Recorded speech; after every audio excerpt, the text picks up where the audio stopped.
देखते हैं। अच्छा आर्टिकल है, इसमें कुछ आर्गुमेंट्स मैंने पिक किए हैं आपके लिए, क्योंकि बहुत ही टेक्निकल आर्गुमेंट भी है, जैसे मैंने कहा बहुत रिलीजियस एंगल में भी चर्चा की गई है, बट कुछ आर्गुमेंट है जो हमारे लिए अच्छा है एग्जाम पॉइंट ऑफ व्यू से, क्योंकि लाइक पॉलिटी के कंटेक्स्ट में जो मैंने येलो में मार्क किया है, यहाँ तक का कंटेंट हमारे एग्जाम के लिए अच्छा है। ठीक है, ये जो कंटेंट है अच्छा आर्गुमेंट है, तो इसको थोड़ा सा डिस्कस करते हैं। देखो, रिलीजियस आस्पेक्ट जब हम बात करते हैं ना, तो ये एक महत्वपूर्ण है, और यहाँ पे आपको सेंसिटिव होना भी चाहिए। जो रिलीजियस फेथ है सर्टन, उनको आपको रेस्पेक्ट करना चाहिए, क्योंकि संविधान उसको प्रोवाइड भी करता है। आर्टिकल 25 टू 28 अगर आप देखोगे तो इट्स आर ड्यूटी ऑल्सो कि आप जब ब्यूरोक्रेसी में जाओगे तो उस चीज़ को कैसे हम प्रोटेक्ट कर सकते हैं, और एक फंडामेंटल राइट्स भी हैं किसी भी इंडिविजुअल के लिए, तो देखना है। तो यहाँ पे एक बहुत इंटरेस्टिंग डिबेट चालू होती है। थोड़ा सा कंटेक्स्ट दे देता हूँ, उसके बाद आप मतलब हम लोग डिस्कस करेंगे जो भी आर्गुमेंट्स है उसके बारे में। तो यहाँ पे आप ये सोचो कि डिबेट क्या है, मतलब आप ये सोचो कि कोई भी religion, it can be X Y Z, कोई भी रिलीजन है, and when you are writing under such topics, अगर आप लिखते हो ना, no need to take the name of any religion, आपको नहीं चाहिए, आप you just use the word religion. India is a multi religious society, ऐसा शब्द, हमें किसी स्पेसिफिक किसी रिलीजन की चर्चा करनी ही नहीं है। ठीक है, ये ध्यान में रखना है, ये एक लैंग्वेज मेच्योरिटी है। कल मैंने आपको आंसर राइटिंग का एक पहला लेक्चर डाला है यूट्यूब के अंदर, ये लेक्चर्स मैं डालूंगा। जो भी लाइक प्रिपेयर कर रहा है सीरियसली, उनके लिए बहुत बहुत इंपॉर्टेंट लेक्चर्स होंगे। मैंने खुद हैंड रिटन वे में पूरे चीज़ों को मेंशन करते हुए परफॉर्मेंस इंडेक्स के कंसेप्ट को आप लोग को हाईलाइट किया। तो एक बार आप लोग गो थ्रू होना, उसके बाद नेक्स्ट लेक्चर जो है वो रीच होगा जैसे ही उस वीडियो के अंदर 1000 व्यूज़ हो जाएंगे, और लगभग ऑलमोस्ट 200 के ऊपर लाइक्स होंगे, सेकंड वीडियो आपका आ जाएगा आंसर राइटिंग का। तो आंसर राइटिंग का वीडियो अगर आप देखोगे तो ऑलरेडी अपलोडेड है, just go through that video. पहला वीडियो मतलब यूट्यूब के अंदर ही अपलोडेड है, जस्ट गो थ्रू। उसमें परफॉर्मेंस इंडेक्स के कंसेप्ट पे मैंने चर्चा की है कि किस तरीके से 10 मार्क्स 15 मार्क्स के क्वेश्चन को कैसे लिखना है और क्या क्राइटेरिया होता है। सेकंड लेक्चर फिर जैसे ही 1000 व्यूज़ होंगे उसको फिर हम लोग आगे प्रोसीड करेंगे। अब यहाँ पे देखते हैं स्पिरिचुअल ओरिएंटेशन। अब जैसा मैंने आपको कहा कि when you are writing when you are writing such topics, आपको किसी रिलीजन की स्पेसिफिक चर्चा नहीं करनी, लेकिन ठीक है एक रिलीजियस एस्पेक्ट की बात करते हैं।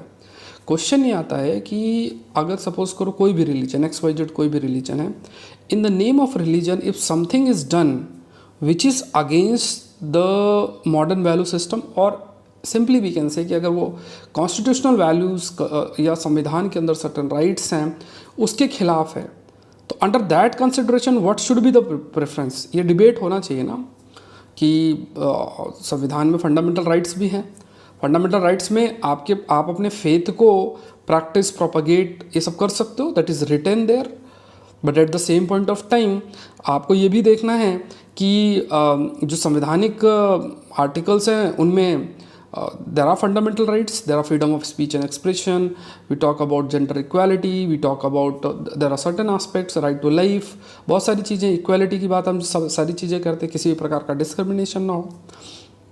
तो सपोज अ केस लाइक कोई भी रिलीजन है, उस रिलीजन में if there is a discrimination, X Y Z person नहीं जा सकते हैं मैं किसी भी रिलीजियस प्लेस में, या if there is certain things जो कि वुमेन के राइट्स को अफेक्ट करता है, वुमेन के फ्रीडम या जेंडर इक्वालिटी एस्पेक्ट को अफेक्ट करता है, फिर उसमें क्या होगा। कैन वी से कि संविधान ये प्रोवाइड करता है कि रिलीजन ये अलाउ कर रहा है, इसलिए भले वो कॉन्स्टिट्यूशनल वैल्यूज़ या फंडामेंटल राइट्स के खिलाफ हो, बट क्योंकि वो रिलीजन के अंदर है और आर्टिकल 25 टू 28 वो फ्रीडम दे रहा है, तो ऐसी स्थिति में क्योंकि आर्टिकल 25 28 जो रिलीजियस फ्रीडम दे रहे हैं, तो वी कैन से कि these religious freedoms are above, या जो रिलीजियस चीज़ें हैं वो अबव हो जाएंगी दूसरे जो राइट्स प्रोवाइडेड हैं with in the same constitution. तो ये डिबेट बहुत लंबे समय से चलती जा रही है, इस पर चर्चा की गई। तो यहाँ पे डिबेट ये जो इसका एक सार निकल कर आता है वो ये है कि कोई भी चीज़ जो है वो हम ये कह सकते हैं कि whether essential part of the religion है कि नहीं है, ये बहुत इम्पॉर्टेंट है। मतलब ये कहा गया कि आर्टिकल 25 जो या 25 टू 28 के अंदर जो भी चीज़ें हैं, तो जो उसमें जो प्रोटेक्शन मिली है, that protection is basically linked and related with the essential part of the religion. It means कि क्या चीज़ एसेंशियल पार्ट है, क्या चीज़ जो है किसी भी रिलीजन का एसेंशियल पार्ट है, उसी को प्रैक्टिस प्रोपगेट और प्रोटेक्ट करने का जो राइट है वो प्रोवाइडेड है संविधान में। अब एसेंशियल पार्ट क्या है, ये क्वेश्चन आ जाता है। कैन वी से कि this ABC is a essential part और नॉट? कैसे डिफाइन करोगे? लॉ की किताबों में it's not mention whether it's essential part और नॉट। यहाँ डिबेट शुरू हो जाती है। कई ऐसी प्रैक्टिसेस हैं जो कि लोगों ने समाज के इवोल्यूशन धीरे धीरे इवॉल्व होते होते अपने हिसाब से कर ली हैं। Can we say that it is essential part of the religion? Can we say that? तो यहाँ पे डिबेट जो है वो आपकी शुरू हो गई। तो इसमें थोड़ा सा देखते हैं। यहाँ पे कहा गया कि जो फ्रेमर ऑफ द कॉन्स्टिट्यूशन है, they have subordinated the freedom of religion to all other fundamental rights. Freedom of religion को दूसरे फंडामेंटल राइट्स के सबऑर्डिनेट मतलब नीचे रखा है, क्योंकि यहाँ पे रीजनेबल रिस्ट्रिक्शंस भी इम्पोज्ड है। रीजनेबल रिस्ट्रिक्शंस भी है, that is public order, health, morality. It means अगर आप ये कहो कि जो फ्रीडम ऑफ रिलीजन है वो basically freedom of religion absolute है, फ्रीडम ऑफ रिलीजन एब्सोल्यूट है। अब मान लो ये सुपरस्टिशन प्रमोट किया जाए कि ये जो है बाबा हैं इनके जो, या जो भी रिलीजियस लीडर्स हैं या कोई भी प्रैक्टिशनर्स हैं, उनके चरणों की धूल जो है बहुत बहुत पावरफुल होती है, तो सबको डिस्ट्रीब्यूट किया जाए, है ना, ऐसा। तो ये तो वी कैन से कि ये कैसे अलाउ किया जा सकता है? If because of certain religious कोई एक्टिविटी हो रही है और उसकी वजह से पब्लिक ऑर्डर अफेक्ट हो रहा है, तो ये हम नहीं कह सकते कि ठीक है जो फ्रीडम ऑफ रिलीजन है वो एब्सोल्यूट है, और इसकी वजह से अगर पब्लिक ऑर्डर भी अफेक्ट होगा तो priority has to be given to the religion. ये भी नहीं हो सकता है। अगर कोई रिलीजियस प्रैक्टिसेस हैं उसमें कुछ ऐसी चीज़ें लोगों को दिया जाए या कुछ ऐसा किया जाए जिससे कि लोगों का हेल्थ इम्पैक्ट हो, तो उसको भी हम अलाउ नहीं कर सकते हैं। या मोरालिटी का एस्पेक्ट हो के खिलाफ हो तब भी हम उसको अलाउ नहीं कर सकते। इट सिंपली सेज कि we need to move towards a social reform, सामाजिक रिफॉर्म्स की तरफ है हर एक रिलीजियस एस्पेक्ट में, चाहे वो हिंदुइज्म हो, इस्लामिज़म हो, कोई भी क्रिश्चियनिटी हो। तो वहाँ पे क्या है, रास्ते बंद करने की ज़रूरत नहीं है कि there is no way for a social reform. We need to talk about social reform. जैसे पहले सती प्रथा था, या आप ये कह दो कि है ना पर्दा सिस्टम था, या आज के टाइम पे हिजाब की बात की जाती है, बहुत सारी चीज़ें हैं। एंड यू विल से कि एक सही है एक गलत, ऐसा नहीं है। We need to think about the right of a women, उस कंटेक्स्ट में देखना है। तो freedom of religion can not be absolute.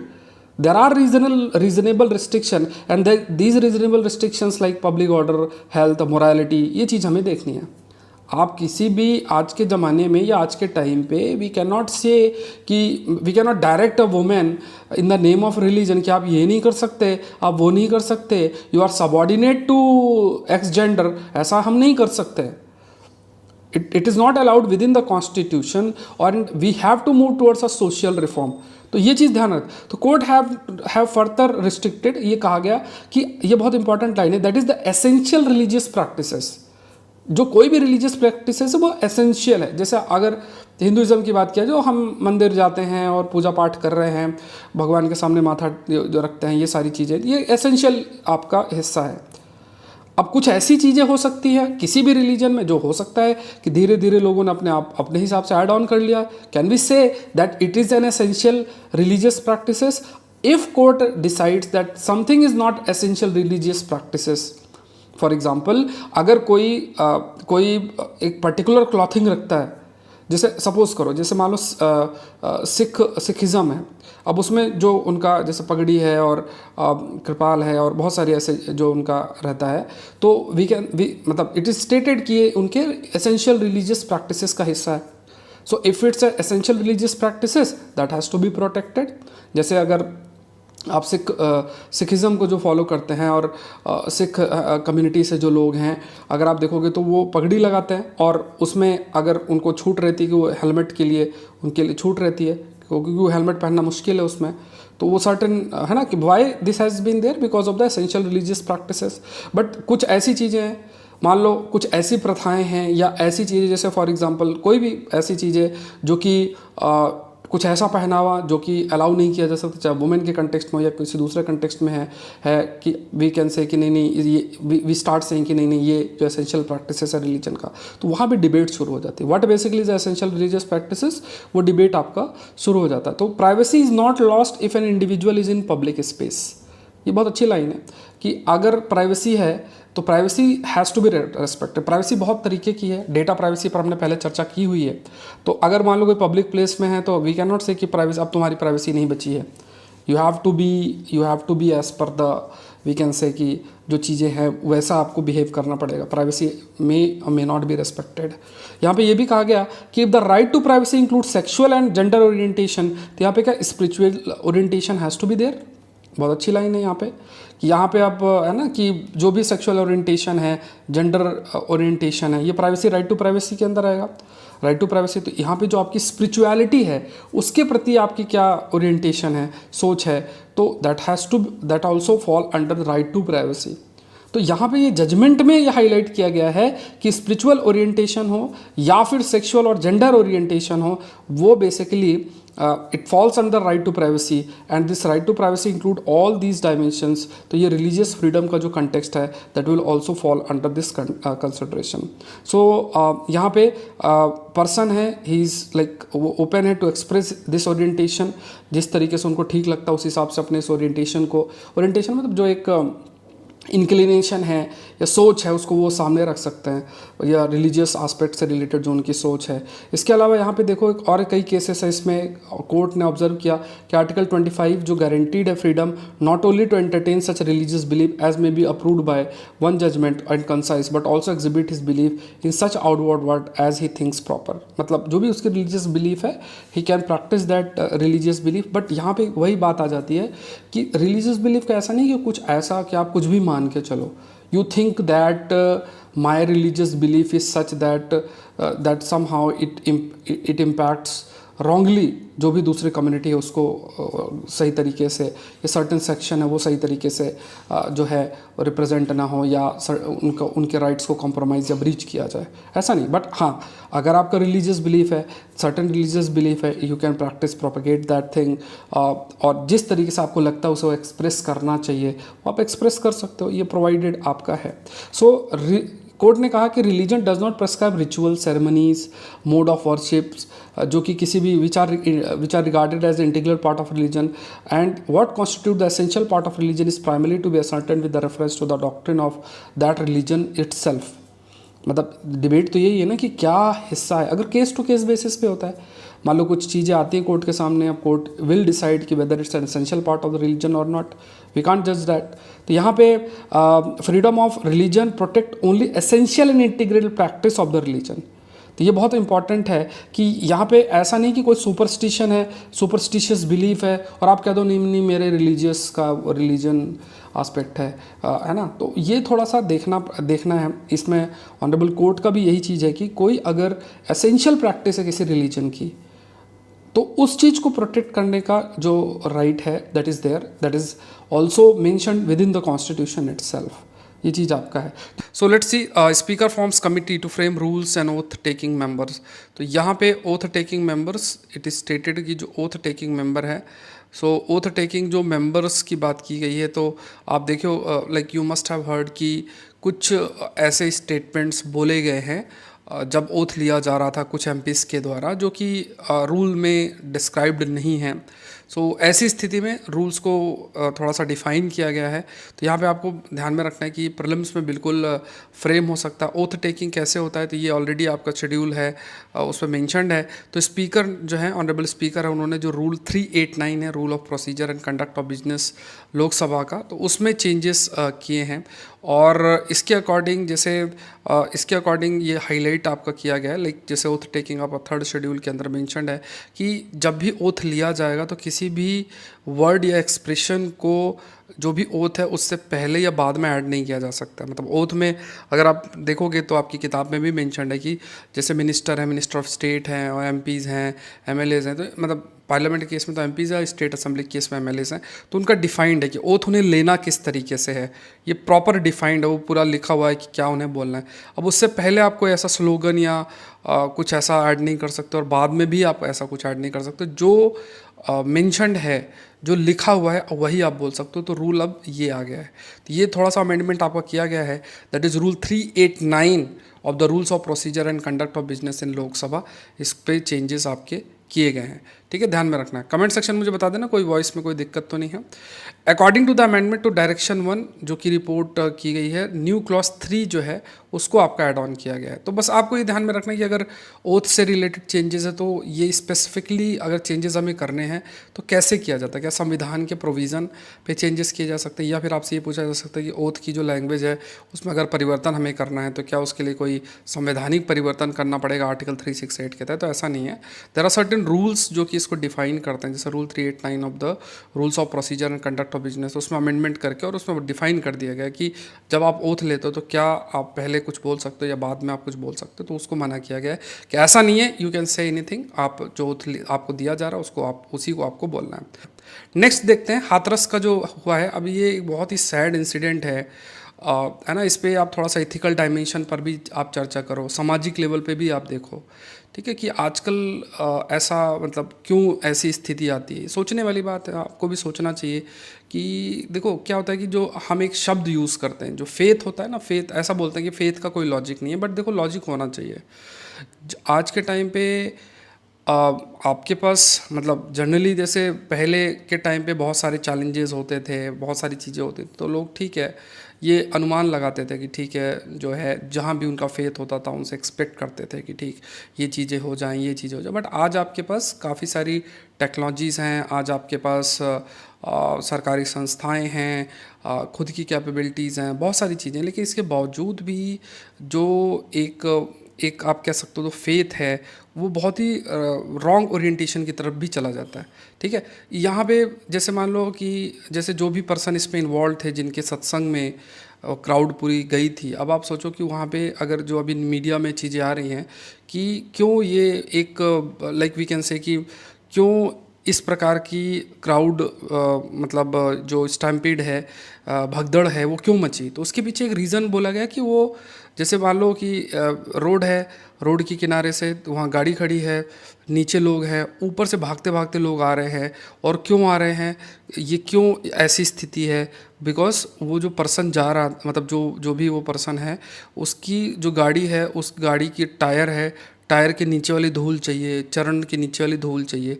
अभी धूल से मतलब अब ये थोड़ा सा समझना मुश्किल है, हो सकता है आप लोग ज़्यादा समझते हो कि अभी जो लाइक धूल क्या है, अभी वो अब उसको साइंटिफिकली देखोगे तो धूल क्या है, मतलब उससे क्या इतना चीज़ें हैं। मतलब ठीक है किसी चीज़ जैसे देखो कई ऐसे लोग हैं जो बातें करते हैं, काफ़ी सारी चीज़ें बोलते हैं है ना, तो सामने वाले पर्सन को ठीक है एक मोटिवेशनल एस्पेक्ट मिल सकता है, कुछ उनका जो फेथ है उससे रिलेटेड वो बोलते हैं तो उनको अच्छा लग सकता है, ये सब ठीक है, यहाँ तक तो चलता है कि कोई बात कुछ अपना प्रवचन दे रहे हैं, लोग सुन रहे हैं, कुछ सीख रहे हैं, तो इसमें कोई गलत नहीं है। लेकिन अब ये जो एक लॉजिक आ जाए कि यार वो जो पर्सन है उसके चरणों की धूल जो है उसको यूज़ कर लो, आप ये खुद सोचो चरणों से ज़्यादा धूल, तो आप ये सोचो कि वहाँ इतने सारे लोग गए हैं तो वहाँ से वो फिल्टर कैसे धूल होती होगी, ठीक है, मतलब चरणों का धूल का क्या लॉजिक है। तो ये जो एक सुपरस्टिशन है ना, ये सुपरस्टिशन मतलब ये आज के टाइम पे देखो ये जो सोशल मीडिया है और ये सब चीज़ों से और ज़्यादा बढ़ गया है।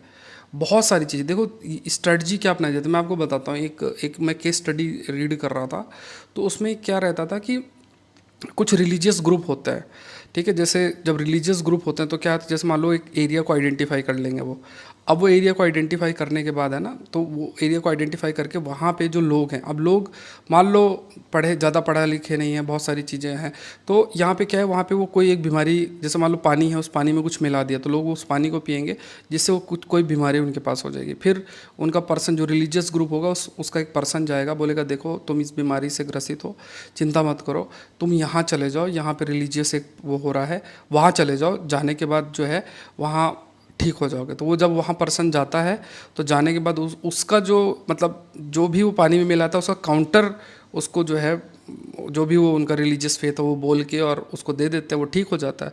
असल में क्या है कि जो कॉज था बीमारी का उसी का एक एनेक्डोट जो एंटीडोट या आप कह सकते हो उसी की एक दवाई दे दी वहीं पे, बट उसको एक रिलीजियस नाम से या फेथ से जोड़ के कि वो पर्सन जो है उसको फॉलो करने लग जाए ऐसा। तो ये बहुत ज़रूरी है कि आज के टाइम पे जब हम हर चीज़ की बात करते हैं, हम वुमेन एम्पावरमेंट की बात करते हैं, बहुत सारी चीज़ों की बात करते हैं, बट ये भी हमें ज़रूरी है कि देश के अंदर एक साइंटिफिक टेम्पर डेवलप हो। साइंटिफिक टेम्पर डेवलप करना हमारी फंडामेंटल ड्यूटी भी है। तो गवर्नमेंट तो है ही, इसमें सोसाइटी का एक महत्वपूर्ण रोल है कि, और बहुत बड़े बड़े लोग हैं। मैं आपको ये भी एक बताता हूँ कि मतलब इतने कुछ ऐसे पर्सन्स भी इसमें रहते हैं जिनको आप लोग हो सकता है मानते हो कि बहुत ही साइंटिफिक नॉलेज रखते हैं, वो लोग भी ऐसे कई सारी ऐसी चीज़ों पे इन्वॉल्व रहते हैं। दूसरी जो पॉलिटिकल पार्टीज़ होती हैं, वो पॉलिटिकल पार्टीज़ भी ऐसे जो पर्सन्स होते हैं, एक है ना, उनको थोड़ा सा प्रमोट भी करती हैं। डिफरेंट डिफरेंट कोई भी पॉलिटिकल पार्टीज़ करती हैं। उसका रीज़न ये होता है कि rather than reaching to the public, आप उस पर्सन को कंट्रोल कर रहे हो, उस पर्सन को सपोर्ट कर रहे हो, तो वो जो पर्सन बोलेगा कि इस पॉलिटिकल पार्टी के लिए वोट करना, तो उसके लाखों फॉलोअर्स हैं, वो उसी को वोट करेंगे। तो ये भी एक रहता है। तो इसकी वजह से जो एक संरक्षण है और ये सारी चीज़ें भी जो पर्सन है, पर्टिकुलर पर्सन है, उसको जो है मिल जाता है। तो ये थोड़ा सा देखना चाहिए। मतलब इसमें तो जैसे लोगों के बीच में क्या है कि ये लोग अपने अपने आदमी भेज देते हैं, कुछ भी फैलाना शुरू कर देते हैं कि इससे ये हो जाता है, देखिए वो उनका जो है उनके चरण की धूल से जो है ऐसा हो गया, वो चरण की धूल से जो है उसने इंक बना के आईएएस बन गया, कुछ भी फैला सकते हैं, मतलब है ना। उसने चरण की धूल जो है उठाई थी, उसके बाद वो आईएएस बन गया, कुछ भी फैला देंगे इस टाइप से। और लोग सोचेंगे कि ठीक है, पढ़ना लिखना नहीं, चरण की धूल ही लेके चलो, ठीक है, पॉलिटी चरण की धूल से पढ़ेंगे। तो ये सब चीज़ें थोड़ा सा देखना चाहिए, ठीक है। मतलब साइंटिफिक टेम्परेरी डेवलपिंग सोसाइटीज़ और लीस्ट डेवलपिंग सोसाइटी में बहुत बड़ा चैलेंज। इवन हम ये नहीं कहेंगे कि ये जो फेथ वाला इशू है या इस टाइप के जो एक चीज़ें हैं सुपरस्टिशन की, खाली डेवलपिंग सोसाइटी, आप डेवलप्ड सोसाइटी में भी देखो, वहाँ भी अलग तरीके का चलता है, वहाँ भी लोग फॉलो करते हैं। तो ये देखना चाहिए, है ना। मतलब साथ में ये है कि जो पर्सन है, और अगर उनको लाखों लोग फॉलो करते हैं, तो उन्हें ज़्यादा रिस्पॉन्सिबल होना चाहिए इस चीज़ को लेके।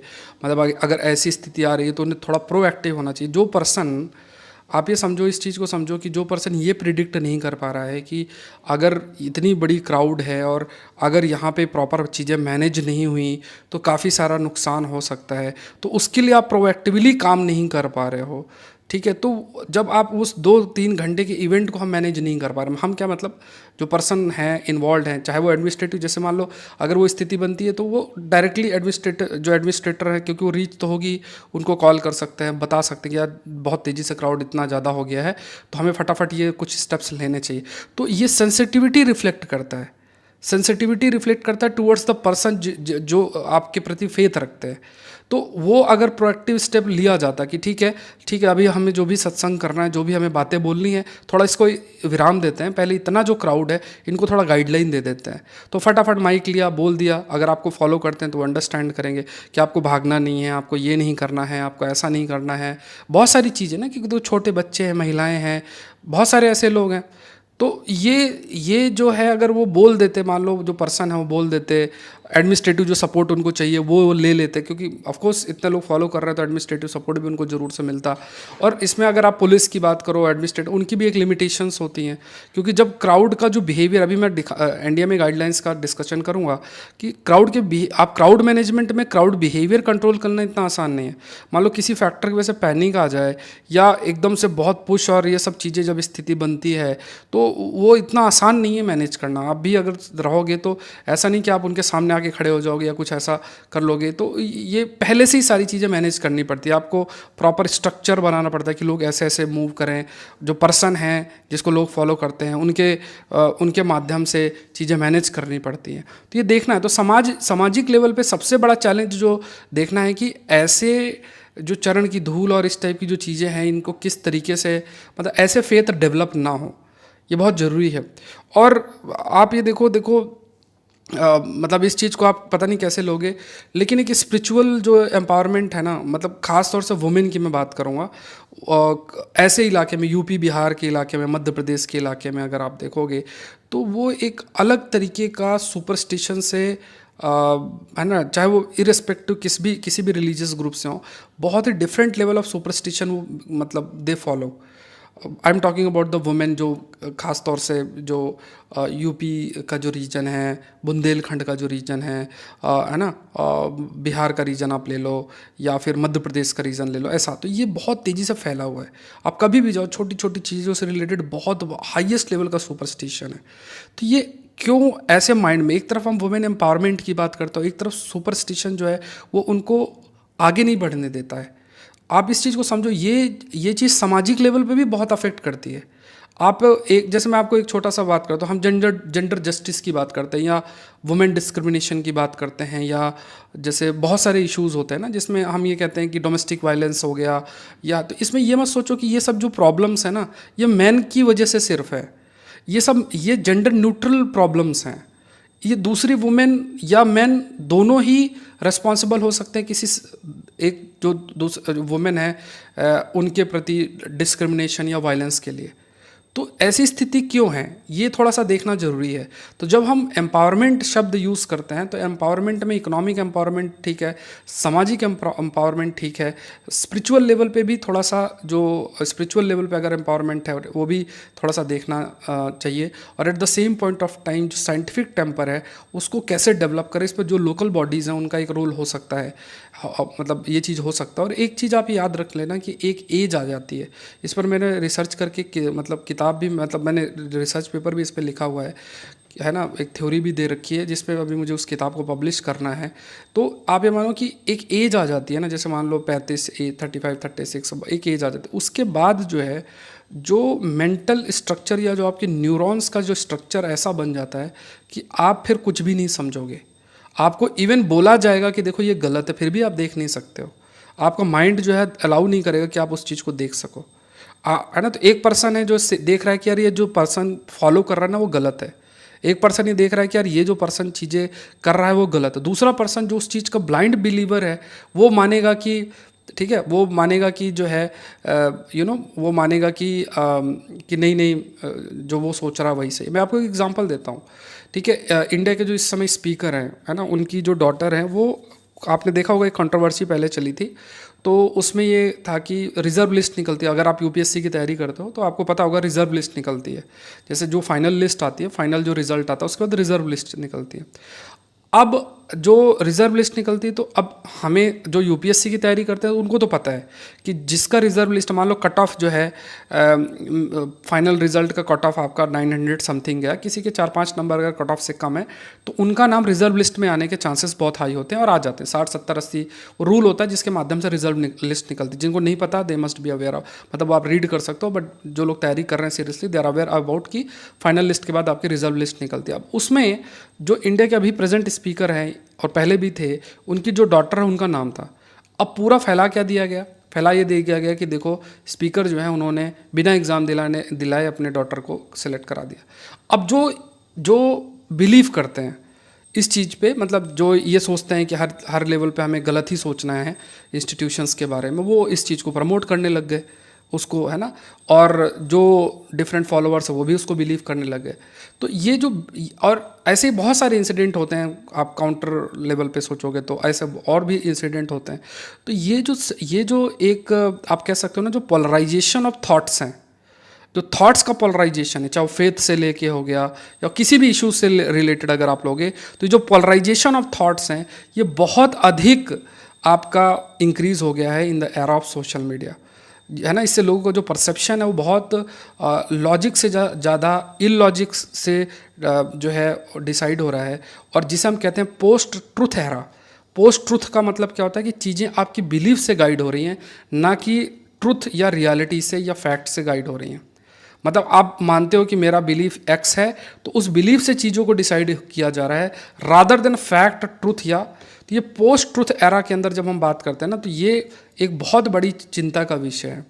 और ये डेवलपिंग सोसाइटी में कुछ ज़्यादा ही प्रॉब्लम्स आती है। ऑल्दो इकोनॉमिक डेवलपमेंट होने के बाद भी इस टाइप के जो फेथ हैं और इस टाइप के जो थॉट प्रोसेस हैं वो प्रेवलेंट रहते हैं, बट कंपैरेटिवली कम हो जाते हैं, ये देखना है। और आप कभी जगहों को विज़िट करो, है ना, ऐसे रीजन में जहाँ पे इकोनॉमिक ग्रोथ और इतना एम्पावरमेंट नहीं है, उस स्थिति में जो महिलाएँ हैं उनके अंदर जो ये इस प्रकार के कई बार जो सुपरस्टिशंस और ये सारी चीज़ें हैं ये बहुत अधिक प्रिवेलेंट हैं।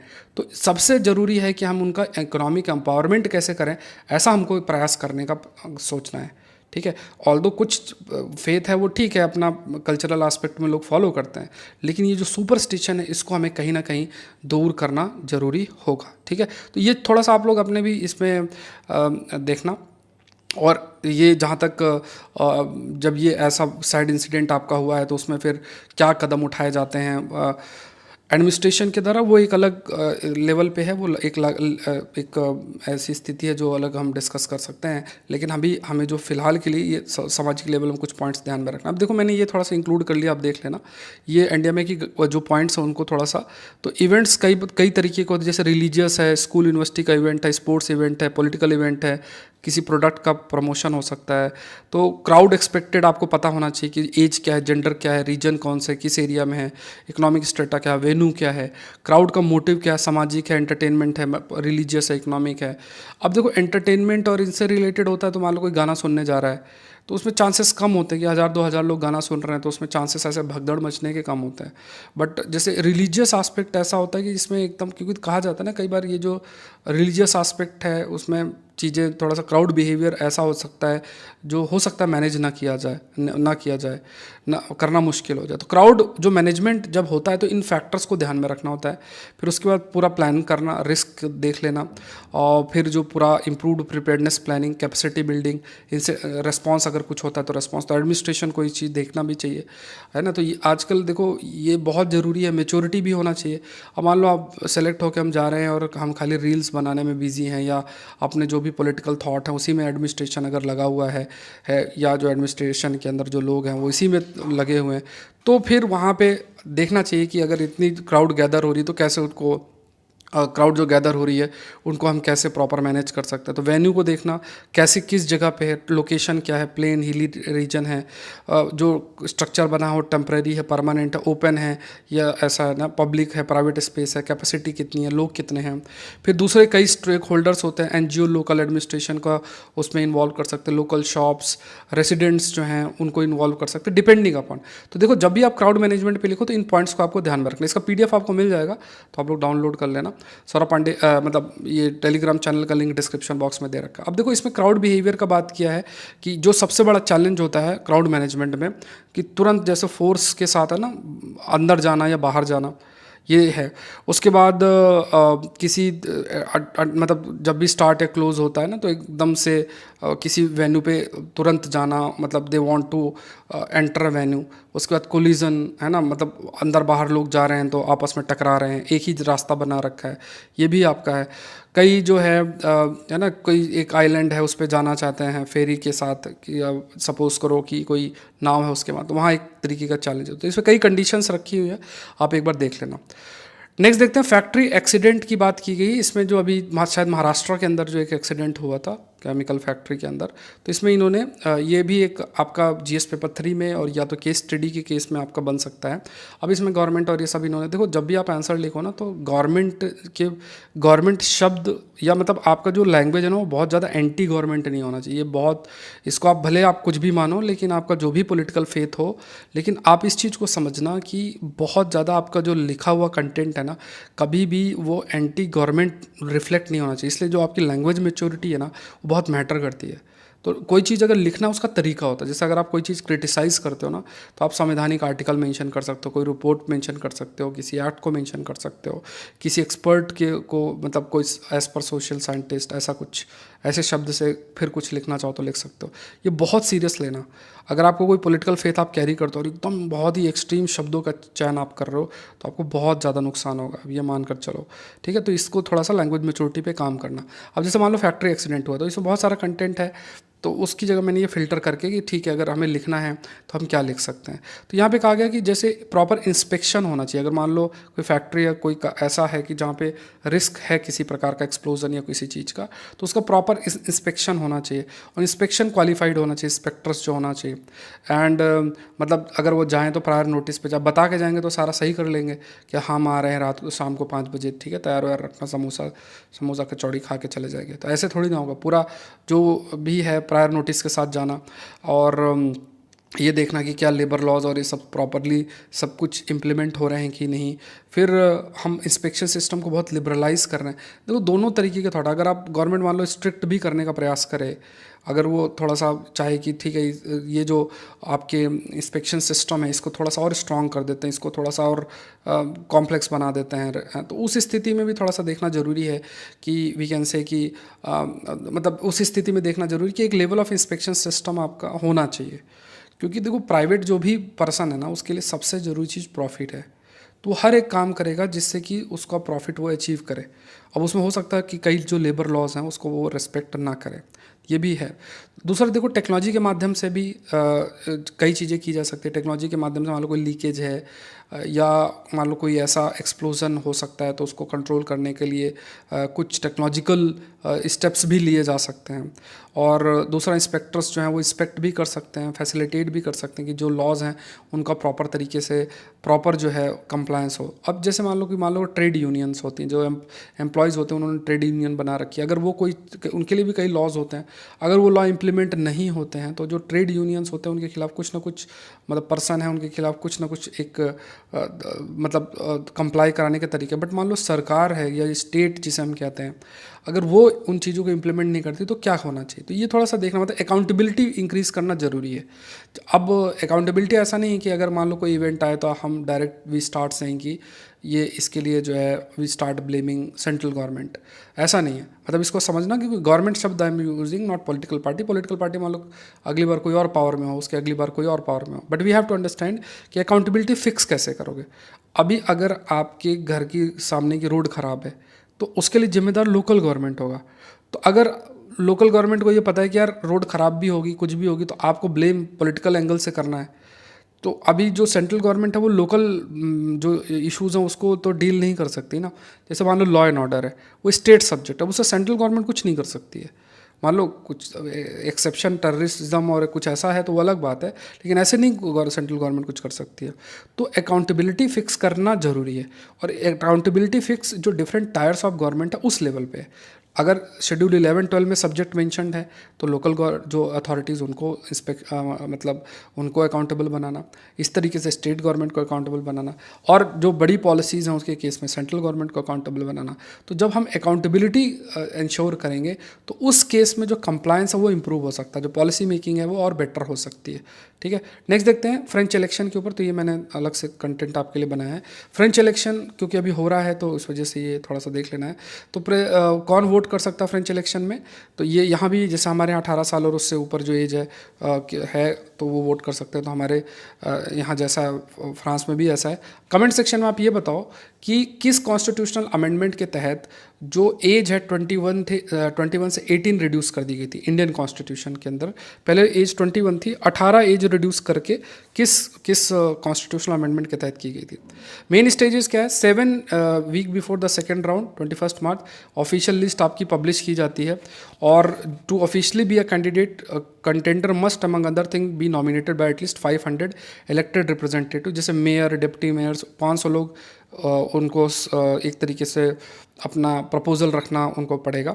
फिर उसके बाद जो अपर लिमिट है 4 week before the second round official electoral campaign, मतलब जो कैंपेन होती है तो 4 वीक बिफोर, जैसे 10 अप्रैल है तो 4 week before the second round है, उससे 4 वीक तक कैंपेन और ये सब की जा सकती है। और अगर ऑफिशियल कैंपेन एक बार बिगन हो जाती है तो लाइक हर एक जो कैंडिडेट है उन्हें सेम अमाउंट ऑफ टाइम मिलना चाहिए टीवी रेडियो में। जैसे हमारे देश में थोड़ा सा ये हो जाता है कि मीडिया है तो उसमें अपने हिसाब से किसी को भी टाइम अपना दे देते हैं। ऑल्दो उनका रूल होता है कि जो मान लो प्राइम मिनिस्टर है, प्रेसिडेंट है, जो ये ऑफिशियल डिग्नेटरीज़ हैं उनको एक डिफाइंड समय उनको देना पड़ेगा। मान लो उन्होंने स्टेटमेंट दिया है, कुछ दिया, तो डिफाइंड समय। बट जब कैंपेन की बात होती है तो कैंपेन में तो हर पॉलिटिकल पार्टी होती है, तो उसमें जैसे अगर फ्रांस में क्या है कि टीवी रेडियो में जो टाइम एलोकेट किया जाएगा वो सेम होगा। फिर 2 year before the second round the French people go to the poll if no candidate, अगर मान लो कोई भी कैंडिडेट, अगर इलेक्शन होता है और कोई भी कैंडिडेट 50% वोट नहीं होता तब सेकेंड राउंड होता है। अगर जो भी कैंडिडेट उनमें से एक भी कैंडिडेट 50% से ज़्यादा वोट उसको मिल जाता है तो वो प्रेसिडेंट आपका बन जाता है। ठीक है, तो ये पॉइंट्स आपको कुछ ध्यान में रखना है। तो president is elected following the announcement of the result by the constitution council. एक कॉन्स्टिट्यूशनल काउंसिल होती है जो कि रिजल्ट को अनाउंस करती है, और हर साल में ये रिन्यूअल होता है। अमेरिका में फर्स्ट और सेकेंड राउंड जो है थोड़ा पहले होता है, लेकिन फ्रांस में थोड़ा सा डिफरेंट तरीके से, मतलब जो मैंने एक्सप्लेन किया वैसे होता है। तो digital jurisprudence in India in an AI era, अच्छा टॉपिक है, अच्छा कंटेंट है, इसमें बिल्कुल बढ़िया प्रश्न बनेंगे। और इसको देखते हैं क्या क्या ये बोलना चाह रहे हैं, बट अच्छा बोला इन्होंने, अच्छा कंटेंट है। मतलब ऐसे टॉपिक्स अच्छे रहते हैं, मतलब इन द सेंस हमारे सिलेबस के लिए अच्छा है, ये कह सकते हैं। देखो इसमें एक जो कंटेक्स्ट है वो क्या है, वो ये है कि जो आर्टिफिशियल इंटेलिजेंस है AI बेस्ड सिस्टम है। अब जैसे सपोज करो कि मैंने एक किताब लिखी, और तो उस किताब में मैंने अपने नाम पे कॉपीराइट करा लिया। कॉपीराइट का मतलब ये हो गया कि कोई दूसरा ऐसा उसको बेच नहीं सकता, मैं क्लेम कर सकता हूँ, उसके खिलाफ लीगल एक्शन ले सकता हूँ। अब आर्टिफिशियल इंटेलिजेंस की बात किया जाए तो ऐसा एआई सिस्टम हर चीज़ में डेवलप हो रहा है। मतलब आप कोई फील्ड इमेजिन नहीं कर सकते जहाँ पे एआई का यूज़ नहीं हो रहा है। अब एआई सिस्टम एक चीज़ पे काम करता है कि वो तो डेटा तो कहीं से लेता है, अब बिना पूछे वो डेटा ले रहा है। अब मान लो उस डेटा को जनरेट करने के लिए किसी ने बहुत मेहनत की है, कंटेंट जो है, लेकिन ये तो क्या फ्री में डेटा लेके और अपना जो सिस्टम उसको ट्रेन करता जा रहा है और एआई एडवांस होता जा रहा है। तो यही प्रश्न आ रहा है कि ऐसी स्थिति में आप कॉपीराइट और कई सारे जो लीगल चैलेंजेस उसको कैसे मैनेज करते हो, ये एक है। ठीक है, तो इसको थोड़ा सा डिस्कस करते हैं। अब यहाँ पे देखो एक शब्द है इंटरनेट गवर्नेंस, यहाँ पे ध्यान में रखना ये कंसेप्ट है इंटरनेट गवर्नेंस। यहाँ दो तरीके के शब्द होते हैं, एक होता है ई गवर्नेंस, ई गवर्नेंस, और एक होता है इंटरनेट गवर्नेंस। इसमें दोनों में कंफ्यूज नहीं होना है। ई गवर्नेंस शब्द का क्या मतलब होता है कि जब गवर्नमेंट अपने काम को करती है, सपोज करो कि गवर्नमेंट को कोई जो बेनिफिट्स हैं वो ट्रांसफ़र करने हैं, तो उसने क्या किया कि इलेक्ट्रॉनिक मीडियम का इस्तेमाल करके और उन बेनिफिट्स को ट्रांसफ़र किया। तो जब सरकार किसी एक्ट को करती है सर्टेन ऑब्जेक्टिव के माध्यम से, मान लो सर्विस डिलीवरी और इन सब को, तो वो हम गवर्नेंस शब्द जो प्रोसेस है उसको हम गवर्नेंस बोलते हैं। अगर वो इलेक्ट्रॉनिक मीडियम का इस्तेमाल करेगा तो उसे ई गवर्नेंस बोलेंगे। अगर वो डिजिटल टेक्नोलॉजी का इस्तेमाल करेगा तो डिजिटल गवर्नेंस बोलेंगे। मोबाइल का इस्तेमाल करेगा तो मोबाइल गवर्नेंस बोलेंगे। ठीक है, ये ध्यान में रखना है। लेकिन जब आप बात करते हो इंटरनेट गवर्नेंस का, वो टोटली डिफरेंट टर्म है। इंटरनेट गवर्नेंस का मतलब क्या है कि क्या रूल्स रेगुलेशन और मेथड आप अपना रहे हो इंटरनेट को गवर्न करने के लिए। मतलब जैसे जैसे इंटरनेट में बहुत सारी चीज़ें हैं, आप भी यूज़ करते हो, मैं भी यूज़ करता हूँ, और भी लोग यूज़ करते हैं। फिर बहुत सारी कंपनीज़ हैं, बिजनेस हैं, वो रन करते हैं इंटरनेट के विदिन। कहीं है जो कि डेटा जो है वहाँ सिक्योर होता है, कहीं डेटा जाता है। तो ये बहुत सारी स्टेक होल्डर्स है, बहुत सारी एंटिटीज़ है जो कि इंटरनेट के अंदर है। तो किस तरीके से आप उन चीज़ों को मैनेज करते हो, कैसे रन करते हो based on rules regulations laws जो भी हैं, तो उसे हम इंटरनेट गवर्नेंस बोलते हैं। अब इस इंटरनेट को जब आप गवर्न करते हो तो उसमें चैलेंजेस आते हैं कि हमने एक फ्रेमवर्क बना रखा है कि ठीक है इंटरनेट को हम ऐसे गवर्न करेंगे, लेकिन अब जो इंटरनेट को आप गवर्न करोगे तो उसमें और चैलेंज है। एआई एक चैलेंज है। तो आपको समझना है कि एआई इंटरनेट गवर्नेंस में बड़ा चैलेंज है। ठीक है, ये आई होप ये समझ में आया होगा आपको। अब इसमें क्या कहा गया कि यहाँ पे एक टर्म होता है इंटरमीडिएटरी। जैसे ये श्रेयस सिंघल केस है, इसमें कहा, इसमें जो कि सेक्शन 79 जो आईटी एक्ट है उसको अपहोल्ड किया गया था, और उसमें कहा गया कि जो इंटरमीडिएटरी है उन्हें सेफ हार्बर का प्रोटेक्शन दिया गया था। अब इसका क्या मतलब होता है? सेफ हार्बर का कंसेप्ट ये होता है कि सपोज करो कि अगर कोई प्लेटफॉर्म है, अब उस पर मैं कोई डेटा डाल रहा हूँ और सामने वाला पर्सन उस डेटा को देख रहा है, तो प्लेटफॉर्म कहता है कि देखो मैं जो है ना इसके लिए जिम्मेदार नहीं हूँ। तो मान लो सोशल मीडिया है, सोशल मीडिया में मैंने कुछ लिखा, तो मैंने कुछ लिखा, सामने वाला उससे अफेक्ट हो गया, तो अब जो सोशल मीडिया प्लेटफॉर्म वो कहेगा देखो मेरा काम सिर्फ इतना है कि मैं आपको जो है अपने आप को एक्सप्रेस करने का मौका दे रहा हूँ, मेरा लेना देना नहीं है कि आप क्या बोल रहे हो, इसके लिए मैं जिम्मेदार नहीं हूँ। ठीक है, तो ये क्या है, इसे ये सेफ हार्बर कंसेप्ट है। मतलब यहाँ पे अगर यही कोर्ट ये कह देता कि तुम एक पब्लिशर हो, मतलब अगर पब्लिशर शब्द यूज़ कोट कर लेता तो उसमें क्या होता कि जो प्लेटफॉर्म है वो जिम्मेदार होता। क्यों? क्योंकि मान लो मैंने किताब कोई पब्लिश किया, अगर मेरे प्लेटफॉर्म के नाम पे कोई चीज़ पब्लिश हुई है तो उसके लिए मैं जिम्मेदार हूँ।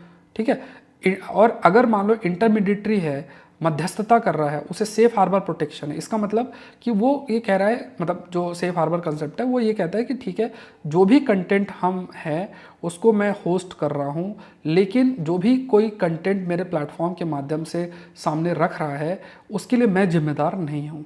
ठीक है, ये ध्यान में रखना है। तो यहाँ पे सेफ हार्बर, क्योंकि अगर सेक्शन 3(1)(b) जो इंफॉर्मेशन टेक्नोलॉजी रूल्स है उसको हम इम्प्लीमेंट करते हैं तो उसमें कई सारे लेवल पे देखा जाए तो एक्शन हो सकता है, but because of the safe harbour protection कोई स्टेप नहीं लिया जाता है। अब यहाँ पे क्या है कि ये जो सेफ हार्बर का कंसेप्ट है, या फिर हम जो इंटरनेट गवर्नेंस के लिए जो आईटी रूल्स हैं, जब हम उनकी इम्प्लीमेंटेशन की बात करते हैं तो जनरेटिव एआई के कंटेक्स्ट में ये बहुत चैलेंजिंग हो गया है।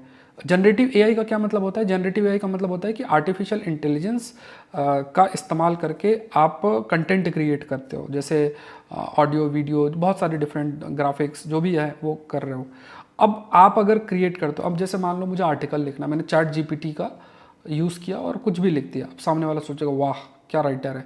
अब मैंने तो कुछ नहीं किया, मैंने तो खाली चैट जीपीटी को बोला मेरे को इस पर आर्टिकल लिख के दे दो, चैट जीपीटी ने लिख के दे दिया, मेरा क्या रोल हुआ।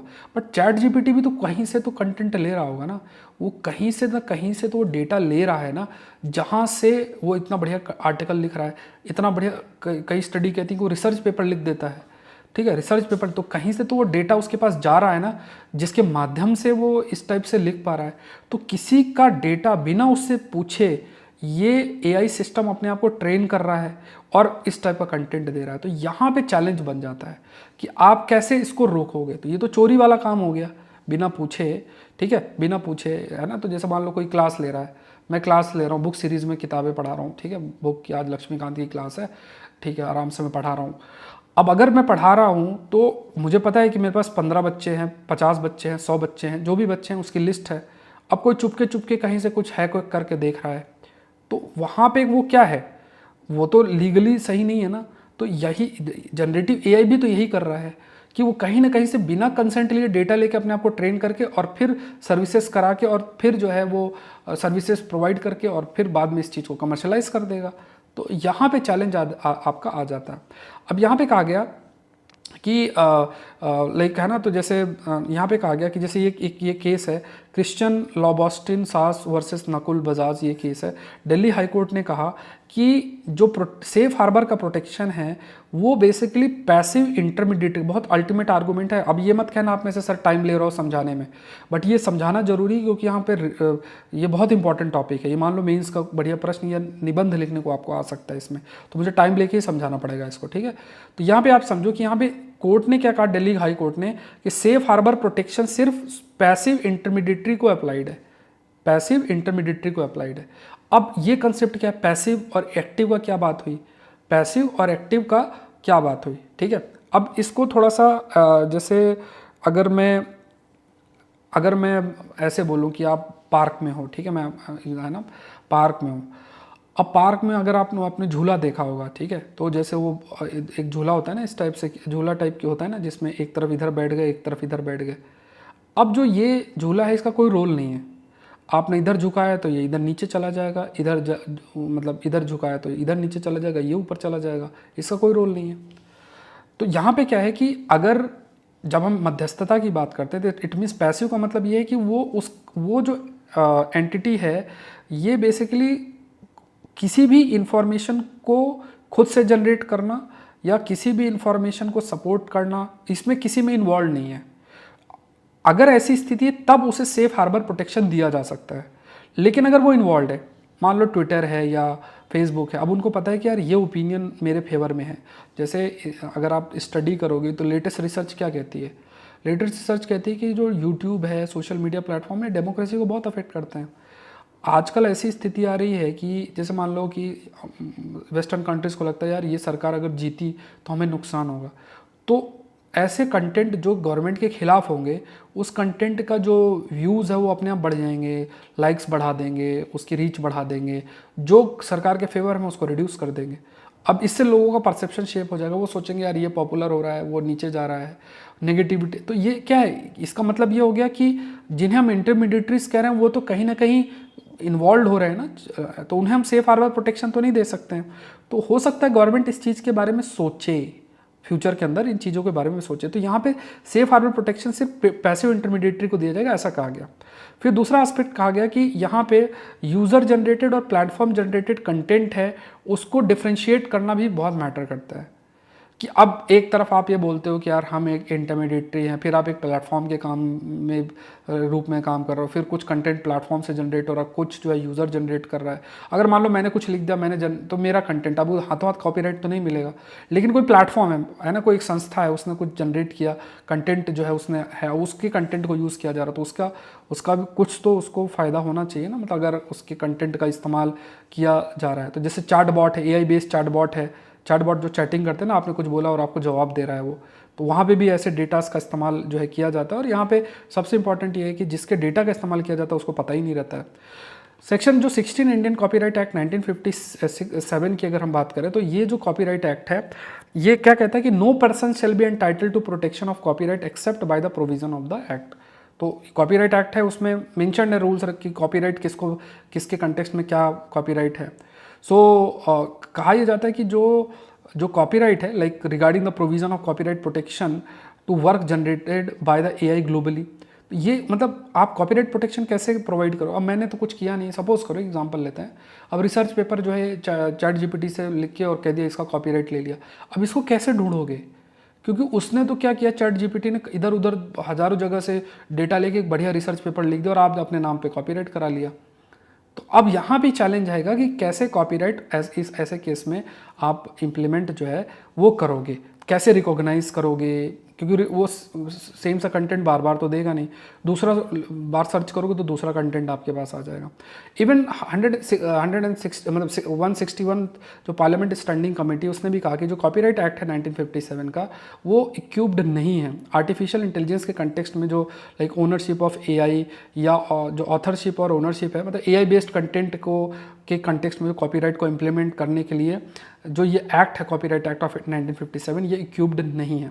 अब इसलिए ये प्रश्न आपके लिए बन सकता है ये, क्योंकि बहुत ज़्यादा डिस्कशन जो है लगातार हो रहा है। तो यहाँ पे हमें देखना है कि किस तरीके से हम किसी के कंटेंट अगर यूज़ हो रहा है तो हम क्या चेंजेस कर सकते हैं कॉपीराइट एक्ट ऑफ 1957, जिसके तहत उस चीज़ को मतलब जो कंटेंट है उसको प्रोटेक्ट किया जाए, क्योंकि किसी ने मेहनत करके किया है और दूसरा उसका कंटेंट को एक तरीके से यूज़ कर रहा है बिना कंसेंट के।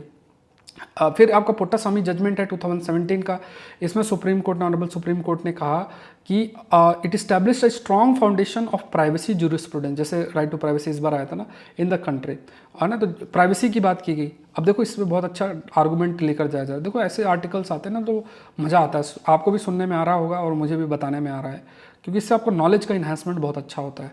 तो केएस पुट्टास्वामी जजमेंट अब आप ले लो। अब इसमें देखो केएस पुट्टास्वामी केस किससे रिलेटेड है, राइट टू प्राइवेसी। अब राइट टू प्राइवेसी में एक चीज़ और ऐड की गई जिसे हम कहते हैं डेटा प्राइवेसी। आज के टाइम पे ना, मतलब डेटा प्राइवेसी भी एक बहुत बड़ा फैक्ट है। तो जब डेटा प्राइवेसी की बात की गई तो इसके लिए डेटा प्रोटेक्शन के लिए सरकार एक लॉ लेकर आई जिसका नाम है digital personal data protection act. अब इसमें मैंने अलग से पढ़ा रखा है आपको, पर्सनल और non personal data. Personal data क्या होता है, जैसे जिससे आपको आइडेंटिफाई किया जाए, आपका नाम, आपका जेंडर, आपकी बेसिक डिटेल्स, ये है। नॉन पर्सनल डेटा क्या होगा कि आप क्या खाते हो, अब ये है ना कि नॉन पर्सनल डेटा, तो नॉन पर्सनल डेटा तो शेयर किया जा सकता है, मार्केटिंग और सबके लिए यूजफुल है। Personal data is linked with the data privacy. तो आप ये समझो कि यहाँ पे जो डेटा प्राइवेसी है, डेटा प्राइवेसी को प्रोटेक्ट करना, क्योंकि कोर्ट ने तो प्राइवेसी को एक फंडामेंटल राइट मान लिया ना, और क्योंकि फंडामेंटल राइट है तो प्रोटेक्ट करना सरकार की जिम्मेदारी होगी। और इसके लिए लॉ कौन सा आया, digital personal data protection act. अब अगर इस लॉ को प्रॉपरली इंप्लीमेंट किया जाता है तो आर्टिकल्स आने लग जाएंगे, क्योंकि बड़ी बड़ी कंपनीज है, उनको ये रहेगा कि अगर उन्हें डेटा प्रोटेक्शन प्रोवाइड करना तो उनको अपना पूरा सिस्टम में चेंज करना पड़ेगा, जो कि उनका खर्चा बढ़ा देगा। तो वो फिर कुछ आर्टिकल लिखवाएंगे, कुछ करवाएंगे, वो एक अलग स्टोरी है। लेकिन आप ये देखो कि जो डेटा पर्सनल डेटा प्रोटेक्शन जो एक्ट है आपका, ये right to erasure as well as right to be forgotten, ये इंट्रोड्यूस आपका करता है। तो ये बेसिकली जब हम ये जो कंसेप्ट है, जैसे इंटरनेट में एक राइट टू फॉरगटन भी है कि जो आपका कंटेंट है, आपको लगता है यार ये मेरा प्राइवेसी है वो ब्रीच हो रहा है, आपने कंप्लेन की, तो वो डेटा वहाँ से निकाल दिया जाएगा। ये पॉसिबल है। एआई के केस में ये पॉसिबल नहीं है, क्योंकि एआई बेसिकली एक पर्टिकुलर डेटा को यूज़ करके एआई बेस्ड सिस्टम अपने आप को ट्रेन किया है। ठीक है, जैसे कोई बच्चा वो पढ़ रहा है, अब उसने class 2nd 3rd 4th 5th 6th 7th 8th, है ना, अब छोटे छोटे बच्चे मोबाइल फ़ोन में चीज़ें देख रहे हैं, अब वो चीज़ उनके दिमाग में फीड हो जाती है, और फिर उनके अजीब अजीब से प्रश्न होते हैं, आपने देखा होगा, अरे ये ऐसे कैसे होता है, ये क्या है, वो क्या है। ठीक है, कोई कुछ अच्छा कंटेंट जाता है, कुछ ख़राब कंटेंट जाता है, बट उसका इम्पैक्ट बच्चे के माइंड में होता है। तो आप ऐसा रिवर्स नहीं कर सकते कि अरे चलो आज मैं तुम्हें चॉकलेट खिलाऊंगा, तुम जो है भूल जाओ। तो बच्चे के माइंड में चला गया सो चला गया, वो भूलेगा इतना आसानी से नहीं। एआई सिस्टम भी वो बच्चा ही है जो कि डेटा से अपने आप को ट्रेन करता है। तो आप उसको बोल दोगे अब तुम भूल जाओ क्योंकि डेटा प्राइवेसी इसका ब्रीच हो रहा है, ये उसका प्राइवेसी ब्रीच कर रहा है, तुम भूल जाओ, आप नहीं करोगे, तो वो पॉसिबल नहीं होता। क्यों? क्योंकि उस डेटा का यूज़ करके वो एआई सिस्टम ट्रेन हुआ है, तो फिर उसी बेसिस पर वो कंक्लूड करेगा। तो ये एक चैलेंज जो है हाईलाइट किया गया। अब स्टेप्स क्या लिया जा सकता है, लर्न बाय डूइंग। तो यहाँ पे जो भी ये प्लेटफॉर्म्स हैं, है ना, तो यहाँ पे कंसेप्ट कहा गया सैंडबॉक्स अप्रोच। ये आप याद रखना, आपसे पूछा जा सकता है सैंडबॉक्स अप्रोच क्या है। तो सैंडबॉक्स अप्रोच क्या है, सैंडबॉक्स का मतलब ये है कि एक बेसिकली जब आप कोई एआई सिस्टम को इम्प्लीमेंट करते हो तो इसी अप्रोच के माध्यम से आप उसको एक कंट्रोल्ड एनवायरनमेंट में प्रॉपर तरीके से उसकी जो मान लो रेगुलेटरी सिस्टम है, पूरा रेगुलेशन रूल्स के तहत उसको प्रॉपर टेस्टिंग कर लो। टेस्ट करना, real world setting under regulatory oversight, इसे सैंडबॉक्स अप्रोच बोलते हैं। तो यहाँ पे क्या है, लर्निंग बाय डूइंग। तो इस चीज़ को किया जा सकता है कि ठीक है, सीखा जा सकता है कि अच्छा मैंने ये किया, अच्छा ये डेटा प्राइवेसी का ये हो रहा है, ये रेगुलेटरी मेजर यहाँ पे नहीं मतलब इम्प्लीमेंट हो पा रहा है, तो ये चीज़ हम नहीं करते हैं ऐसा। लेकिन कंपनीज तो आज का नहीं। आप ये सोचो ना कि अगर आप कंट्रोल नहीं करोगे तो एक बहुत इंपॉर्टेंट चीज़ है, किसी ने कहा कि पहले जो संस्कार दिए जाते थे वो संस्कार फैमिली देती थी, समाज देता था, अब संस्कार टेक्नोलॉजी दे रही है। तो जब बच्चों को संस्कार टेक्नोलॉजी देगी तो क्या देगी हमें नहीं पता ना। तो वही तो दिक्कत हो रही है आज के टाइम पे। कल्चरल यूनिफॉर्मिटी की तरफ हम क्यों जा रहे हैं, या फिर कल्चरल डाइवर्सिटी क्यों आपकी रिड्यूस हो रही है, इसके बारे में आप सोचो कि कल्चरल डाइवर्सिटी के रिडक्शन के पीछे क्या है। कि कल्चर क्या है, वे ऑफ लाइफ है। कल्चर अगर वे ऑफ लाइफ है मतलब आप क्या खाते हो, क्या आप पहनते हो, वो कल्चर है। तो वहीं से तो कल्चर डिराइव होता है। अगर कोई साउथ में जाता है तो उसका अपना कल्चर है, नॉर्थ ईस्ट में जाए कोई अपना कल्चर, नॉर्थ इंडिया में तो अपना कल्चर है। लेकिन वो कल्चर सस्टेन कौन करता है, समाज करता है। तो समाज की जो प्रैक्टिसेस हैं, समाज में जो चीज़ें चलती है वो डाइवर्सिटी देता है। बट जब आपका कल्चर डिराइव, अगर उसको शेप टेक्नोलॉजी कर रही है, आपका विचार है वो टेक्नोलॉजी आपको शेप दे रही है, और आप संस्कार जो है, बच्चे संस्कार टेक्नोलॉजी से ले रहे हैं, या है ना डिजिटल सिस्टम, सोशल मीडिया और इन सब के माध्यम से ले रहे हैं जस्ट फॉर कमर्शियल गेन, उस कंटेक्स्ट में आप ये कह सकते हो कि एक बड़ा चैलेंज आ सकता है। ये टेक्नोलॉजी का एक बड़ा चैलेंज है जो कि फ्यूचर के अंदर कल्चरल डाइवर्सिटी को रिड्यूस कर सकता है और यूनिफॉर्मिटी की तरफ हम जाएंगे। यूनिफॉर्मिटी आपको लगेगा कि बहुत अच्छी बात है, बट अच्छी बात नहीं है। डाइवर्सिटी अच्छी चीज़ है ना। कभी भी जहाँ भी चीज़ें बहुत यूनिफॉर्म होती है वहाँ पे हमेशा केओस होगा। अब इसको थोड़ा ज़्यादा समय लग जाएगा, नहीं तो मैं आपको एक्सप्लेन करता, लेकिन आपको मैं एक्सप्लेन छोटा सा एग्जांपल देकर करता हूँ। जैसे स्पेन है, इंडिया की डाइवर्सिटी देख लो, है ना। डाइवर्सिटी बेसिकली आप ये समझो कि एक दीवार है, उस दीवार में जितने ईंटें ऐड ऑन होंगे, ईंटा डाइवर्सिटी की एक यूनिट है, जितने ईंट ऐड होंगे दीवार उतनी मजबूत होती है। सिंपल सी बात है, ठीक है। अगर एक सिंगल आपने पत्थर से कर लिया, उसमें एक हथौड़ा मारेगा पूरा दीवार टूट जाएगी। तो इस तरीके से होता है। तो स्पेन है, स्पेन में कैटालोनिया में देखो, कैटलन करके जो भाषा वहाँ बोली जाती है, उस बेसिस में चाहते हैं वो हमारा अलग देश हो जाए। जहाँ यूनिफॉर्मिटी परसिस्ट कर रही है, थोड़ा सा भी अंतर होगा वहाँ पे तो वो अपने आप को अलग करना चाहेंगे। बट जहाँ डाइवर्सिटी एग्जिस्ट करती है वहाँ पे क्या है कि हमारे लिए डाइवर्सिटी ही यूनिटी है ना। और है ना, ये हम कह सकते हैं हमारे लिए जो डाइवर्सिटी ही यूनिटी हमारे लिए लेकर आती है, क्योंकि जहाँ डाइवर्सिटी हो वहाँ यूनिटी की जरूरत होती है। तो सैंडबॉक्स अप्रोच की बात की। दूसरा देखो, डेटा राइट्स एंड रिस्पॉन्सिबिलिटी। तो यहाँ पे कहा गया second, data rights and responsibility, the process of data acquisition for GI training requires a overhaul.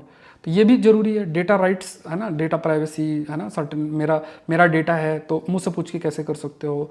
अब किसी ने किताब लिखी, रिसर्च किया, उसका डेटा बिना पूछे कर रहा हो, तो ये थोड़ा सा प्रायोरिटाइज करना पड़ेगा। लीगल लेवल पे रेगुलेटरी मेजर्स, जो इंटेलेक्चुअल प्रॉपर्टी राइट से रिलेटेड चीज़ें हैं, उन चीज़ों को इंप्लीमेंट करना पड़ेगा। अगर आप डेटा यूज़ करते हो तो रेवेन्यू शेयरिंग बेसिस पे आप रन करो, रेवेन्यू शेयरिंग या लाइसेंसेज एग्रीमेंट जो है वो किया जा सकता है। तीसरा, लाइसेंसिंग चैलेंज भी है। Licensing data for GI is complex, ठीक है। तो यहाँ पे ये भी है कि अब लाइसेंस करना भी है ना, कि आप कैसे कह दोगे कि जैसे जनरली अगर लाइसेंसिंग देना है, लाइसेंस होता है ना कि आपने अलाउ किया कि ठीक है आप यूज़ कर लो, लेकिन वो लाइसेंसिंग जीआई के केस में थोड़ा सा चैलेंजिंग बनता है, किया जाता है। लेकिन कुछ पोटेंशियल सॉल्यूशंस होते हैं कि एक सेंट्रलाइज्ड प्लेटफॉर्म क्रिएट किया जा सकता है। जैसे कई ऐसी वेबसाइट है, गेटी इमेज, तो वहाँ पे इमेजेस अपलोड होती हैं, फिर वो उनको कॉपीराइट होता है, तो जो सब्सक्रिप्शन मॉडल आएगा, जो सब्सक्रिप्शन लेगा तो वो इस इमेज को यूज़ कर सकता है। ऐसा ही कुछ किया जा सकता है कि जिसको लगता है कि वो डेटा उनका है और वो किसी एक सेंट्रलाइज प्लेटफॉर्म में उसको मतलब रजिस्टर कर सकते हैं, कोई यूज़ करता है तो उसका उनको रेवेन्यू शेयर मिल जाएगा। इस टाइप से कोई मॉडल लगाया जा सकता है। नेक्स्ट देखते हैं, how can state capacity be measured. अब ये टॉपिक है जिस पर मैंने आपका मेंस का क्वेश्चन बनाया। स्टेट कैपेसिटी क्या होती है। अब यहाँ पे देखो, यहाँ पे ढूंढ के ये टॉपिक निकाला है कि ये टॉपिक बन कैसे सकता है। स्टेट कैपेसिटी बेसिकली आपका जो गवर्नेंस वाला जीएस पेपर 2 है वहाँ से प्रश्न बनता है। तो स्टेट कैपेसिटी का मतलब क्या है, ये किसी भी स्टेट की, मतलब स्टेट मतलब सरकार आप ये लो, उसकी एबिलिटी जिसके माध्यम से जो प्रॉपर वो सर्विस डिलीवरी कर सके सिटीजन्स को, पब्लिक गुड्स और सर्विसेज जो हैं वो सिटीजन्स को प्रोवाइड कर सके, वो स्टेट कैपेसिटी होती है। उसको लिए हम टेक्निकल जो शब्द यूज़ करते हैं वो स्टेट के, जैसे मान लो सरकार की जिम्मेदारी है हेल्थ प्रोवाइड करना, पानी प्रोवाइड करना, रोड प्रॉपर हो और बेनिफिट्स हैं, पीडीएस सिस्टम है, ऐसे बहुत सारी चीज़ें हैं। तो ये जो पब्लिक गुड्स एंड सर्विसेज हैं वो कितने सक्सेसफुली सिटीजन्स को प्रोवाइड किया जाता है, तो वो बेसिकली स्टेट कैपेसिटी जो है वो होती है। अब इसमें इसको मेज़र करने की बात करना एक मतलब एक चैलेंजिंग टास्क होता है, ठीक है। तो यहाँ पे मेज़र करने के लिए यही है कि like the most common way in which the capacity of the state to deliver on its commitment is measured by the way of its ability to collect a sufficient amount of tax revenue, ठीक है। तो the most common वे जिसके माध्यम से जो capacity of the state जो measure किया जाता है अपने कमिटमेंट को, वो होता है लाइक एबिलिटी टू कितनी ability to collect a sufficient amount of tax revenue, कि हमने टैक्स रेवेन्यू कलेक्ट किया, अब उस टैक्स रेवेन्यू के बेसिस पे हम जो सर्विस डिलीवरी है और ये सब चीज़ें हैं उसको हम मेज़र कर सकते हैं, ठीक है। तो ये एक क्राइटेरिया यूज़ किया जाता है।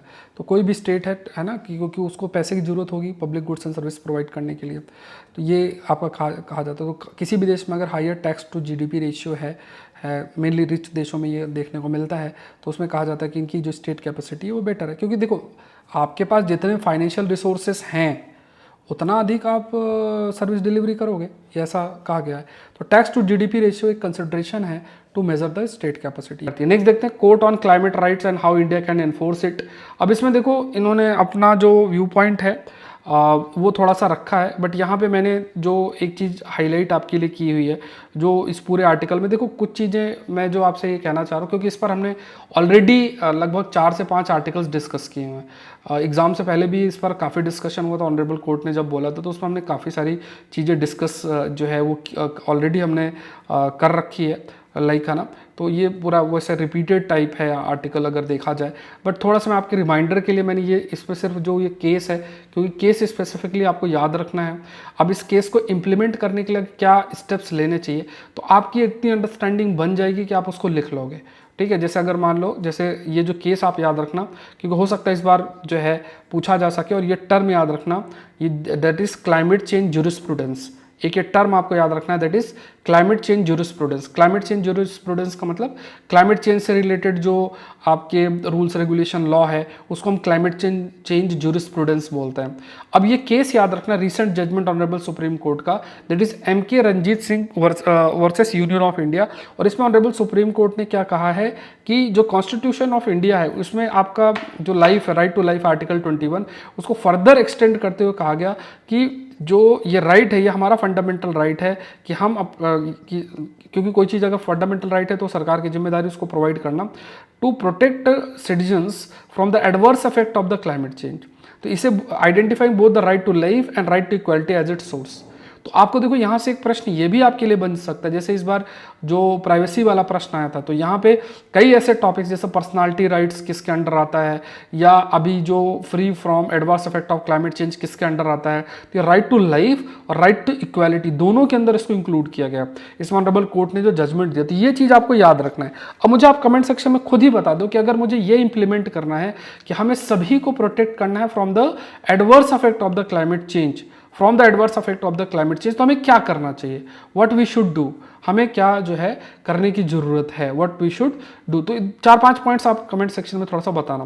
नेक्स्ट देखते हैं, should education be brought back to the state list. अब जो भी एनटीए वाला जो इशू चल रहा है और पेपर लीक से रिलेटेड है, ऐसे कई इशूज़ चल रहे हैं अलग अलग जगह पे, जैसे नेट का एग्ज़ाम है वो कैंसिल आपका हो गया है, ये सब चीज़ें हैं। तो इस वजह से वी कैन से कि ये डिबेट आपका चालू हो गया है। तो should education be brought back to the state list, ये देखते हैं।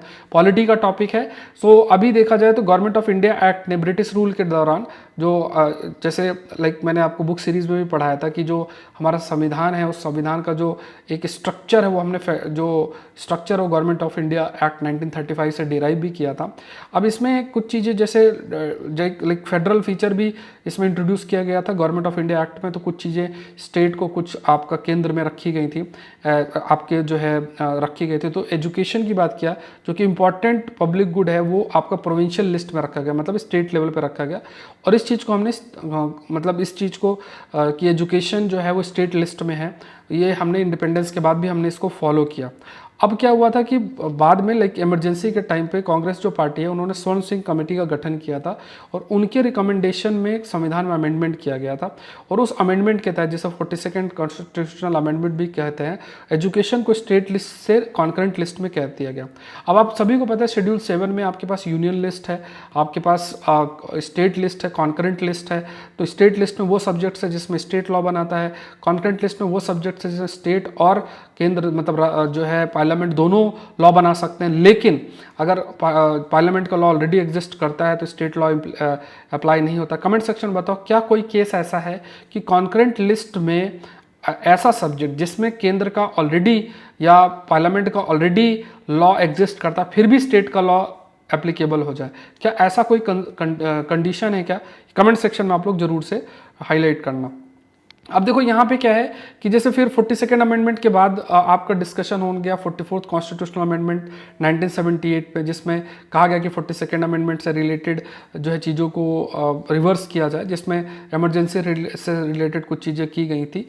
लेकिन एजुकेशन को स्टेट लिस्ट में अभी तक नहीं लाया गया। एजुकेशन अभी भी लाइक वी कैन से कि कॉन्करेंट लिस्ट के अंदर है। तो यहाँ पे पहली चीज़ तो मतलब कई आर्गूमेंट्स दिया गया कि जो एजुकेशन है उसको कॉन्करेंट लिस्ट में लाने का फ़ायदा क्या है कि एक यूनिफॉर्म एजुकेशन पॉलिसी होगी। मान लो केंद्र एक लॉ लेकर आता है वो सभी पर एप्लीकेबल होगा। स्टेट लिस्ट की अपनी पॉलिसीज़ होती हैं। अब हमें ये भी ध्यान में रखना है कि जब स्टेट लेवल पे एग्ज़ाम्स होते हैं, आपके स्टेट में बहुत सारे एग्ज़ाम्स होते होंगे, उनकी कोई इतनी अच्छी कंडीशंस नहीं है। और यहाँ पे केंद्र लेवल पे यह है कि एनटीए का रिफॉर्म करना जरूरी। केंद्र लेवल पे जो भी एग्ज़ाम्स होते हैं आज के कुछ एक साल 2 साल की अगर बात की जाए तो उसमें काफ़ी ज़्यादा आप कह सकते हैं कि एग्ज़ाम जो कंडक्ट होता है उसमें काफ़ी इंप्रूवमेंट की ज़रूरत है। पेपर लीक का एक बड़ा इशू है, उसमें जो एक टेक्नोलॉजिकल अपग्रेडेशन की ज़रूरत है और जो स्किल्ड लोग हैं उनको इंक्लूड करने की उस सिस्टम में ज़रूरत है जिससे कि चीज़ों को समझ सकें। तो यहाँ पे कॉन्करेंट लिस्ट की बात किया जाए तो अगर कॉन्करेंट लिस्ट में ऐड होता है तो एक तो यूनिफॉर्म एजुकेशन पॉलिसी है जो सब कुछ केंद्र से आ रहा है। उसके बाद स्टैंडर्ड्स और जो एक कोऑपरेशन है सेंटर स्टेट्स के बीच में वो आपका होगा। और ये कहा गया कि अगर मतलब एक तो ये फेवर में बोला जाता है, लेकिन ये कहा गया कि अगर आप इस अप्रोच को फॉलो करते हो कि वन साइज फिट फॉल, मतलब एक अप्रोच जो सभी पर लागू होता है, तो ये हो सकता है हमें ठीक लगे लेकिन ऐसा मतलब पूरा अफेक्टिव नहीं होगा, डिजायरेबल नहीं है। उसके बाद कहा गया कि argument against restoring education to the state list, इसमें क्या कहा गया, देखो स्टेट लिस्ट में अगर आप चीज़ें डालते हो तो एक तो करप्शन बहुत बड़ा इशू है, प्रोफेशनलिज्म लैक बहुत करता है। जैसे अगर आपके स्टेट पीसीएस एग्जाम की हालत आप देखो कोई इतना अच्छा नहीं है, वो एक अलग चैलेंज है। फिर उसके बाद नीट और एनटीए की बात किया जाए तो यहाँ पे भी नीट और एनटीए लाइक नीट और एनटीए की अगर बात किया जाए तो यहाँ पे भी देखो जैसे पहले नीट एग्ज़ाम जो डॉक्टर्स को सेलेक्ट करने से रिलेटेड पहले स्टेट लेवल पे एग्जाम्स होते थे, अब सिंगल एग्ज़ाम होने लगे। एनटीए एक एजेंसी है जिसका गठन आगे हम एक अलग से टॉपिक है डिस्कस भी करेंगे। सो यहाँ पे कहा गया कि एक ऑटोनॉमी भी है, need for the autonomy. Autonomy एक बहुत ज़रूरी है, like share of the expenditure being borne by the state, there need to be a productive discussion towards moving education back to the state list. क्योंकि अगर autonomy हम provide करते हैं तो वहाँ पे स्टेट की जो कैपेसिटी है टू फंड पूरा जो एग्ज़ाम कंडक्ट होता है और सारी चीज़ों, तो उस कैपेसिटी को इम्प्रूव करना, ऑटोनॉमस बनाना, और इस पर डिस्कशन की ज़रूरत है कि again we need to move education back to the state list. तो देखो दोनों के पॉजिटिव नेगेटिव है, लेकिन आपको एक दो चीज़ें याद रखनी। एक तो करप्शन एक बड़ा फैक्टर है और लैक ऑफ प्रोफेशनलिज्म ये दूसरा फैक्टर है, जो कि स्टेट लिस्ट में अगर हम डालते हैं तो उस चीज़ को आप हाईलाइट कर सकते हो, like you can highlight this thing. तो यहाँ पे कई ऐसे जैसे एग्जाम्स मेजर, जैसे आईआईटी भी का जो एग्ज़ाम होता है वो भी एनटीए के द्वारा कंडक्ट होता है, नीट का एग्ज़ाम एनटीए के द्वारा कंडक्ट होता है, सिविल सर्विस का एग्जामिनेशन जो है यूपीएससी कराता है। सिविल सर्विस एग्जामिनेशन में सब पेपर लीक और इन सब का कोई आपको देखने को नहीं मिलता है। तो ये एग्ज़ाम कंडक्टिंग बॉडी पर भी निर्भर करता है, जो लोग वहाँ बैठे हुए हैं लीडरशिप में वो उनका क्या लेवल है।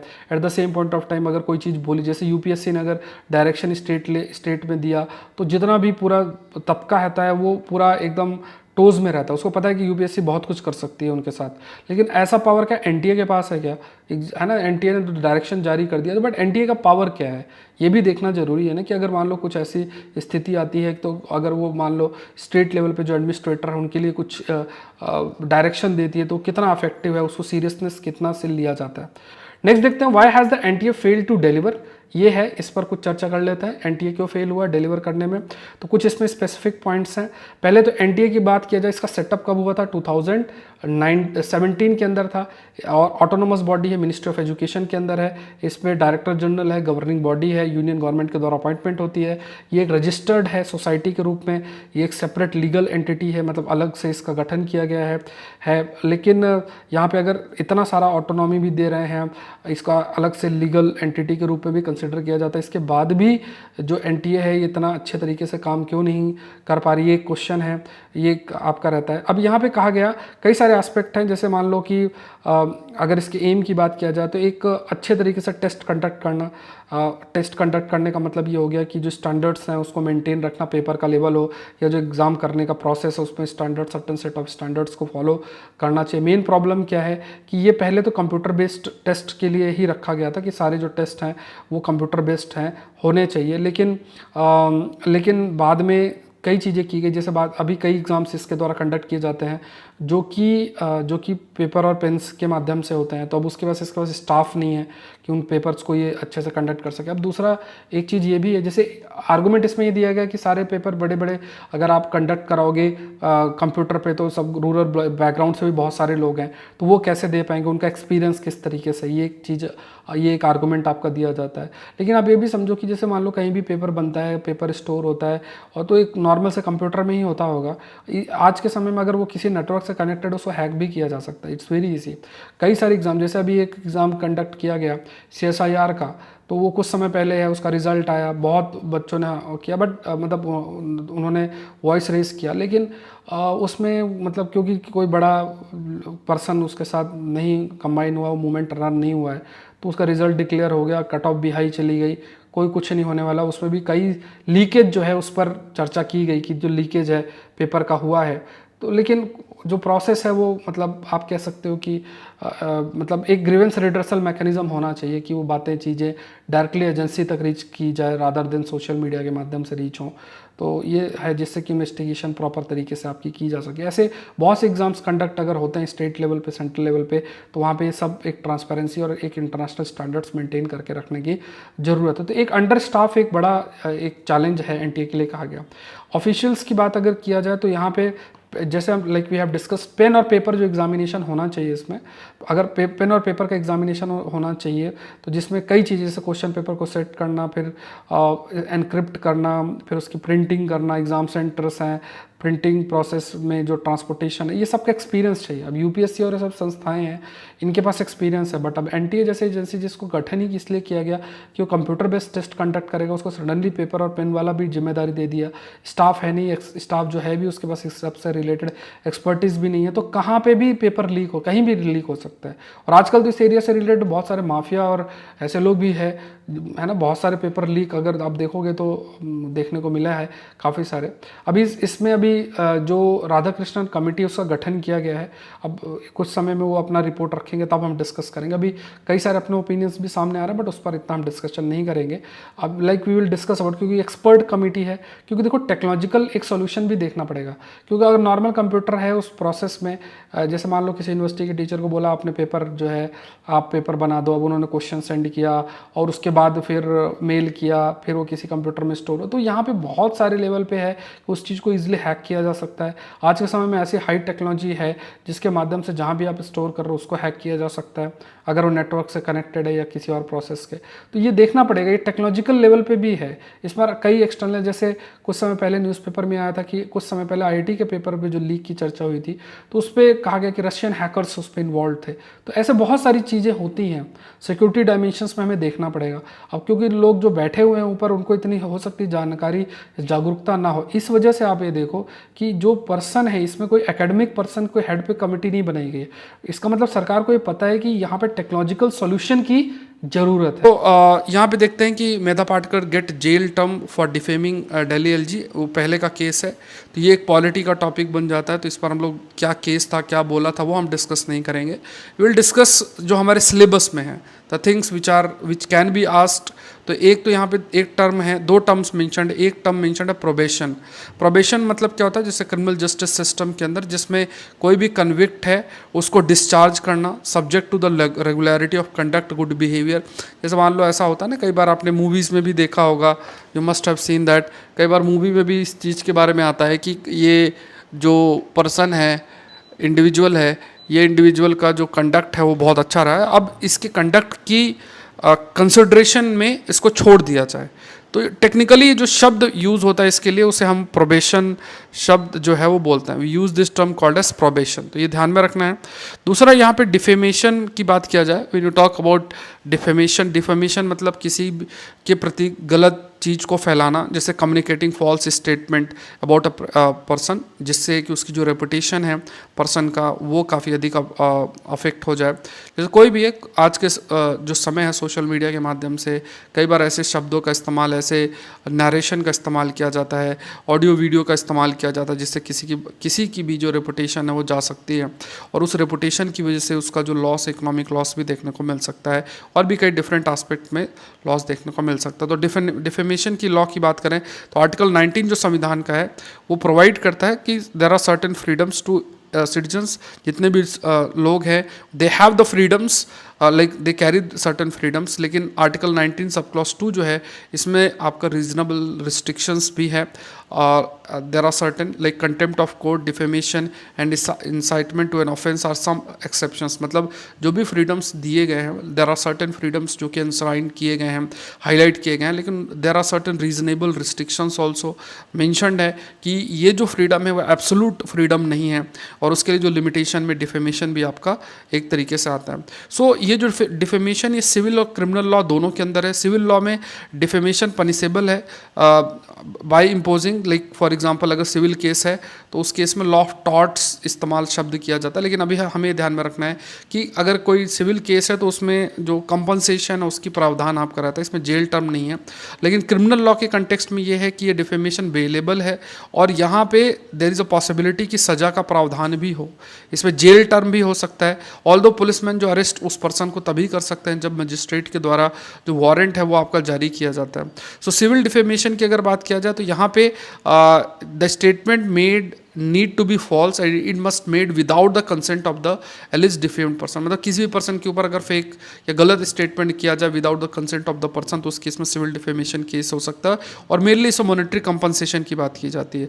क्रिमिनल डिफेमेशन की अगर बात किया जाए तो यहाँ पे सिंपल इम्प्रिजनमेंट हो सकता है, और इसमें जो क्रिमिनल सूट फाइल की जा सकती है, मेनली ये हाईलाइट करते हुए कि ये जो पर्सन है इंटेंशनली इन्होंने डिफेम करने का कोशिश जो है की है इस तरीके से, लाइक फॉर एग्जांपल कोई भी कंटेंट है उसको पब्लिश कर देना, ये पॉसिबल रहता है, या कोई ऑडियो वीडियो इस टाइप से कुछ ऐसा कार्य करना जिसके वजह से जो पर्सन है वो डिफेम काफ़ी हद तक हो जाता है। सेक्शन 499 आईपीसी का 1860 का ये भी डिफाइन करता है व्हाट इज़ डिफेमेशन एंड क्या सर्टेन एक्सेप्शंस हैं, जिसमें अगर मान लो कोई वर्ड का इस्तेमाल है, साइन का इस्तेमाल है, या कोई भी ऐसे पर्सन है लाइक जिससे डिफेम किया जाए कोई अलग डिफरेंट तरीके से। सो जो भी if anything is imputed against deceased person, कोई भी जो पर्सन है जिसको आप डिफेम करना चाहते हो, तो कुछ लिखना, बोलना, साइन यूज़ करना, आज के टाइम पे अगर मान लो सोशल मीडिया या वीडियो ऑडियो के माध्यम से किसी को डिफेम किया जाए तो वहाँ पे जो डिफेमेशन केस है वो लागू हो सकता है। तो ये कुछ पॉइंट्स आपको ध्यान में रखना है कि संविधान का कौन सा आर्टिकल है, दूसरा सेक्शन 499 ऑफ आईपीसी 1860 उसको भी आपको याद रखना है। Let's move to the next, what is the agenda for the 16th finance commission. ठीक है, 16th फाइनेंस कमीशन पर इस बार बहुत हाई पॉसिबिलिटी है मेंस का प्रश्न आपको कोई ना कोई बनेगा, खासतौर से जो सर्टेन उनको एक जिम्मेदारी दी जाती है कि इन एरियाज़ में आपको रिकमेंडेशंस देने हैं, वो जो जिम्मेदारियां हैं उस पर प्रश्न जरूर से फ्रेम होता है। तो ये पॉलिटी का बहुत महत्वपूर्ण टॉपिक आपके लिए फ्रेम होता है, that is 16th finance commission. Starting मैंने बता दिया था कौन सा टॉपिक किस सब्जेक्ट से रिलेटेड है। 16th फाइनेंस कमीशन की बात किया जाए एंड लोकल बॉडीज़, ठीक है, ये टॉपिक का नाम है। तो 16th finance commission and local bodies, तो 16th फाइनेंस कमीशन का गठन अभी आपका किया गया था। कमेंट सेक्शन में बताओ कौन हेड है इस बार 16th फाइनेंस कमीशन में। तो आर्टिकल 280 के तहत गठन भी किया था।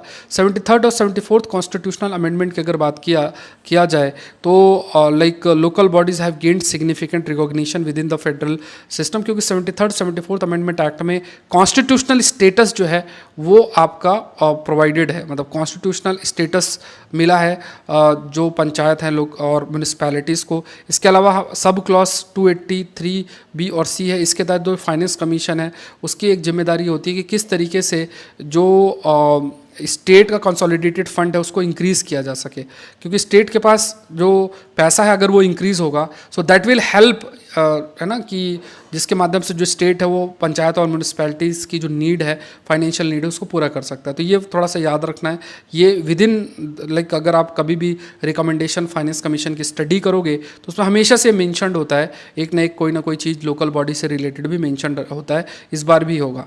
तो यहाँ पे 5 कमीशंस ने कुछ एफर्ट भी किया। 11th finance commission, like since the 11th finance commission financial devolution to cities remain inadequate. ये बहुत ज़रूरी है, क्योंकि देखो कोई भी जैसे मान लो लोकल बॉडीज़ म्यूनिसपैलिटीज़ ही है, आज के समय अर्बनाइजेशन एक बड़ा चैलेंज बन गया। अर्बन एरियाज़ में ऐसे बहुत सारे लोकल सब्जेक्ट्स हैं जिनको म्यूनिसपैलिटीज़ को ही डील करना पड़ता है, चाहे वो वेस्ट मैनेजमेंट हो या बहुत सारी ऐसी चीज़ें हैं, या क्वालिटी ऑफ लाइफ को इम्प्रूव करने की बात की तो, बट उन चीज़ों को अगर मतलब इम्प्लीमेंट करना है तो फिजिकल हेल्थ या पैसे से रिलेटेड जो पैसे की जो कैपेसिटी है या फाइनेंशियल जो हेल्थ है वो बेटर होना चाहिए, अच्छी होनी चाहिए। तो जिस तरीके से अर्बनाइजेशन लगातार बढ़ता जा रहा है तो यहाँ पे ज़रूरत क्या है कि जो ऑटोनॉमी है, financial autonomy urban local bodies की इंक्रीज़ होनी चाहिए फाइनेंशियल, और eight the same point of time जो पैसा ट्रांसफ़र होता है वो बहुत ही कम है। लाइक ये डेटा आप मेंशन कर सकते हो, 0.5% ऑफ द जीडीपी ही है जो लोकल बॉडीज़ को ट्रांसफ़र किया जाता है, जिसको इंक्रीज़ 2 to 5% होना चाहिए, जो दूसरे डेवलपिंग देशों के अंदर किया भी जा रहा है। फिर जीएसटी का इंट्रोडक्शन हुआ था, तो जीएसटी का जो इंट्रोडक्शन हुआ था, गुड्स एंड सर्विस टैक्स की बात किया, तो it has also reduced urban local bodies tax revenue, क्योंकि ज़्यादातर जो टैक्सेस हैं वो सेंटर के पास, मतलब जो टैक्सेशन पावर है वो सेंटर के पास है, सेंटर स्टेट से शेयर करता है जो स्टेट जीएसटी का अमाउंट है। फिर पूरी निर्भरता लोकल बॉडीज़ की स्टेट पर निर्भर आपकी रहती है। तो ये धीरे धीरे कई स्टेट्स में कहा गया कि जो ट्रांसफ़र है स्टेट से लोकल बॉडीज़ को, जो पैसा ट्रांसफ़र होता है उसमें भी रिडक्शन काफ़ी हद तक देखने को मिला। तो 74th कॉन्स्टिट्यूशनल अमेंडमेंट की अगर बात किया जाए, जो कि म्यूनिसपैलिटीज़ को एम्पावर करने का एक प्रयास है, कॉन्स्टिट्यूशनल स्टेटस देने का एक प्रयास है, तो इसमें एक फाइनेंशियल लेवल पे कैसे अर्बन लोकल बॉडीज़ को स्ट्रेंथन किया जाए इस पर बहुत हद तक फोकस भी किया गया, लेकिन इस एम को हम अचीव नहीं कर पाए। तो उसके पीछे कई रीजंस हैं। फाइनेंशियल कैपेसिटी इंप्रूव जो इतना अधिक नहीं हुई, जैसे लोकल कई टैक्सेस हैं वो इम्प्लीमेंट ना हो पाना। दूसरा ये भी कहीं एक 13th फाइनेंस कमीशन ने कहा कि पैरेलल बॉडीज़ बनाई जा रही हैं, मतलब जो फंक्शन लोकल गवर्नमेंट को करना है उसके पैरेलल कई ऐसे स्पेशल पर्पस व्हीकल्स डेवलप किए जाते हैं जिसके माध्यम से चीज़ों को इम्प्लीमेंट करने का प्रयास किया जाता है। सो रादर देन जो काम लोकल बॉडीज़ को करवाना चाहिए, जैसे मान लो कोई काम म्यूनिसपैलिटीज़ के द्वारा किया जा सकता है, उसकी जगह स्पेशल पर्पस व्हीकल के माध्यम से पैरेलल एजेंसीज या तो पैरेलल एजेंसीज के माध्यम से चीज़ों को कराया जाता है। तो वो जो पैसा है लोकल बॉडीज़ को मिलना चाहिए वो इन पैरेलल एजेंसीज के पास जाता है। तो ये भी एक बड़ा फैक्टर है जिसकी वजह से जो लोकल बॉडीज़ है उनकी जो फाइनेंशियल हेल्थ है वो इम्पैक्ट हुई है। तो जो लोकल गवर्नमेंट है अगर देखा जाए तो उन्हें आगे बढ़ने के लिए यूनियन स्टेट गवर्नमेंट का सपोर्ट चाहिए, फंड के लेवल पे, फंक्शनरीज के लेवल पे और टेक्निकल एड के लेवल पे। फंड मतलब पैसा, फंक्शनरीज मतलब बहुत सारी चीज़ें जो परफॉर्म करते हो उसके लिए रिक्वायर्ड पर्सनल जो रिक्रूट करने की बात कीजिए, और आज के समय में जो टेक्नोलॉजिकल सपोर्ट है वो भी प्रोवाइड करने की ज़रूरत है। लेकिन क्योंकि जिस तरीके से पैरेलल एजेंसीज बहुत सारी वर्क कर रही हैं, जैसे member of parliament local area development scheme, member of legislative assembly local area development scheme, ऐसे बहुत सारी चीज़ें हैं, मतलब पैरेलली जो कार्य लोकल बॉडीज़ के माध्यम से होना चाहिए वो डिस्ट्रिक्ट एडमिनिस्ट्रेशन के माध्यम से चीज़ें की जाती हैं। जैसे एमपी लैड स्कीम भी उसी डिस्ट्रिक्ट एडमिनिस्ट्रेशन के माध्यम से ही आपकी इंप्लीमेंट आपकी की जाती है। तो ये कुछ फैक्ट्स हैं आपको ध्यान में रखना है। तो अगर हमें लोकल बॉडीज़ को एम्पावर करना है तो ये बहुत बड़ी जिम्मेदारी है कि फंड्स के लेवल पे, फंक्शनरीज के लेवल पे जो है, या फाइनेंस के लेवल की बात अगर किया जाए तो फाइनेंस हो गया, फंक्शनरीज हो गया, फंक्शन हो गया। फंक्शन का मतलब हो गया कि प्रॉपर एक्टिविटी मैपिंग होनी चाहिए कि ये फंक्शन लोकल बॉडीज़ के द्वारा परफॉर्म किया जाएगा। इस पर डिस्ट्रिक्ट या स्टेट एडमिनिस्ट्रेशन इंक्रोच इस फंक्शन को नहीं करेगा। तो ये कुछ स्टेप्स लेने की ज़रूरत है। तो 15th फाइनेंस कमीशन ने कुछ प्रिंसिपल्स भी रखाए थे, हाईलाइट किए थे। तो यहाँ पे कई सारी चीज़ें, जैसे प्रॉपर्टी टैक्स की बात की गई थी। तो लेकिन अगेन जो enhancement in the property tax collection in tandem to the state GST, मतलब प्रॉपर्टी टैक्स जो है लोकल बॉडीज़ के द्वारा कलेक्ट किया जाए, जिससे उनकी फाइनेंशियल कैपेसिटी इंप्रूव हो। अकाउंट का प्रॉपर मेंटेनेंस होना चाहिए। उसके बाद रिसोर्स देने चाहिए, जिससे कि पोल्यूशन को रिड्यूस करने के लिए स्पेशल रिसोर्सेज का एलोकेशन होना चाहिए। हेल्थ जो केयर है उन पर फोकस करना, खासतौर जो प्राइमरी हेल्थ केयर है, जो कि लोकल बॉडीज़ का जिम्मेदारी। सॉलिड वेस्ट मैनेजमेंट पे फोकस करना, ड्रिंकिंग वाटर पे फोकस करना। तो ये सारे जो एरियाज हैं, इन पे काम करने के लिए लोकल बॉडीज़ को पैसे की ज़रूरत है। तो 16th फाइनेंस कमीशन को कंसिडर करने की क्या ज़रूरत है कि इंडिया का जो अर्बनाइजेशन, उसमें जो बदलाव हो रहा है वो ज़रूरी है। क्योंकि जिस तरीके से अर्बन एरियाज़ में बदलाव हो रहा है, तो अगेन लोकल बॉडीज़ को एम्पावर करना भी बहुत ज़रूरी बन जाता है। अर्बन इंफ्रास्ट्रक्चर को इम्प्रूव करना, साथ में और भी चैलेंज जैसे वाटर सप्लाई है और सीवेज है, अनट्रीटेड सीवेज है। तो ये और बड़ी प्रॉब्लम्स जो है बनेंगी। कई रिपोर्ट्स भी ये चीज़ हाईलाइट भी आपकी कर रही हैं कि जिस तरीके से हम लोग लगातार सिर्फ अर्बन इंफ्रास्ट्रक्चर पे ही खर्चा करते जा रहे हैं। तो देखो आज के समय में देखो, मान लो बारिश ही नहीं हो रही है, या फिर लगातार वेस्ट मैनेजमेंट के लिए प्रॉपर स्टेप्स नहीं लिए जा रहे हैं, तो वेस्ट मैनेजमेंट बड़ा इशू बनेगा। उसके बाद वाटर सप्लाई जो इशू है वो भी एक फ्यूचर के अंदर बनेगा। और ये सारी जिम्मेदारी लोकल बॉडीज़ की ही आपकी बनती है।